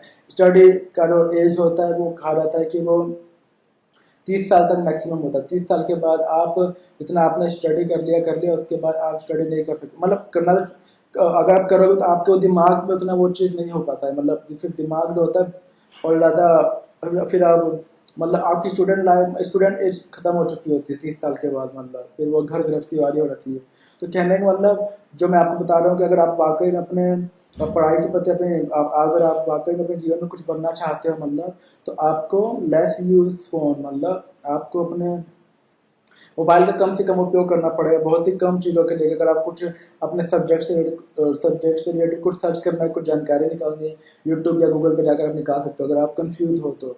वरना अगर आपको किसी किसी में टीचर से बात वगैरह कर रही है, किसी चीज़ की हेल्प लेनी है, जैसे कॉलेज में टीचरों से हमारे पास टीचरों के नंबर होते हैं, तो कोई सब्जेक्ट हमें कंफ्यूज कर रहे हैं, समझ में नहीं आ रहा है, तो टीचर को फ़ोन करके उनसे बात कर लिया, उनसे समझ लिया कि सर मैं इस टॉपिक में फंसा हूँ, इस लेसन में फंसा हूँ, तो क्या आप मुझे इस टॉपिक को अच्छे से समझा सकते हैं मतलब। क्योंकि व्हाट्सएप वगैरह में जैसे जो टीचर वगैरह होते हैं उनके ग्रुप वगैरह बने होते हैं कि वो जिस सब्जेक्ट की पढ़ाई कराते हैं, तो उस क्लास में जो बच्चे होते हैं उनका ग्रुप बना देते हैं, कुछ भी हो तो वो बच्चा ग्रुप में पूछ सकता है मतलब।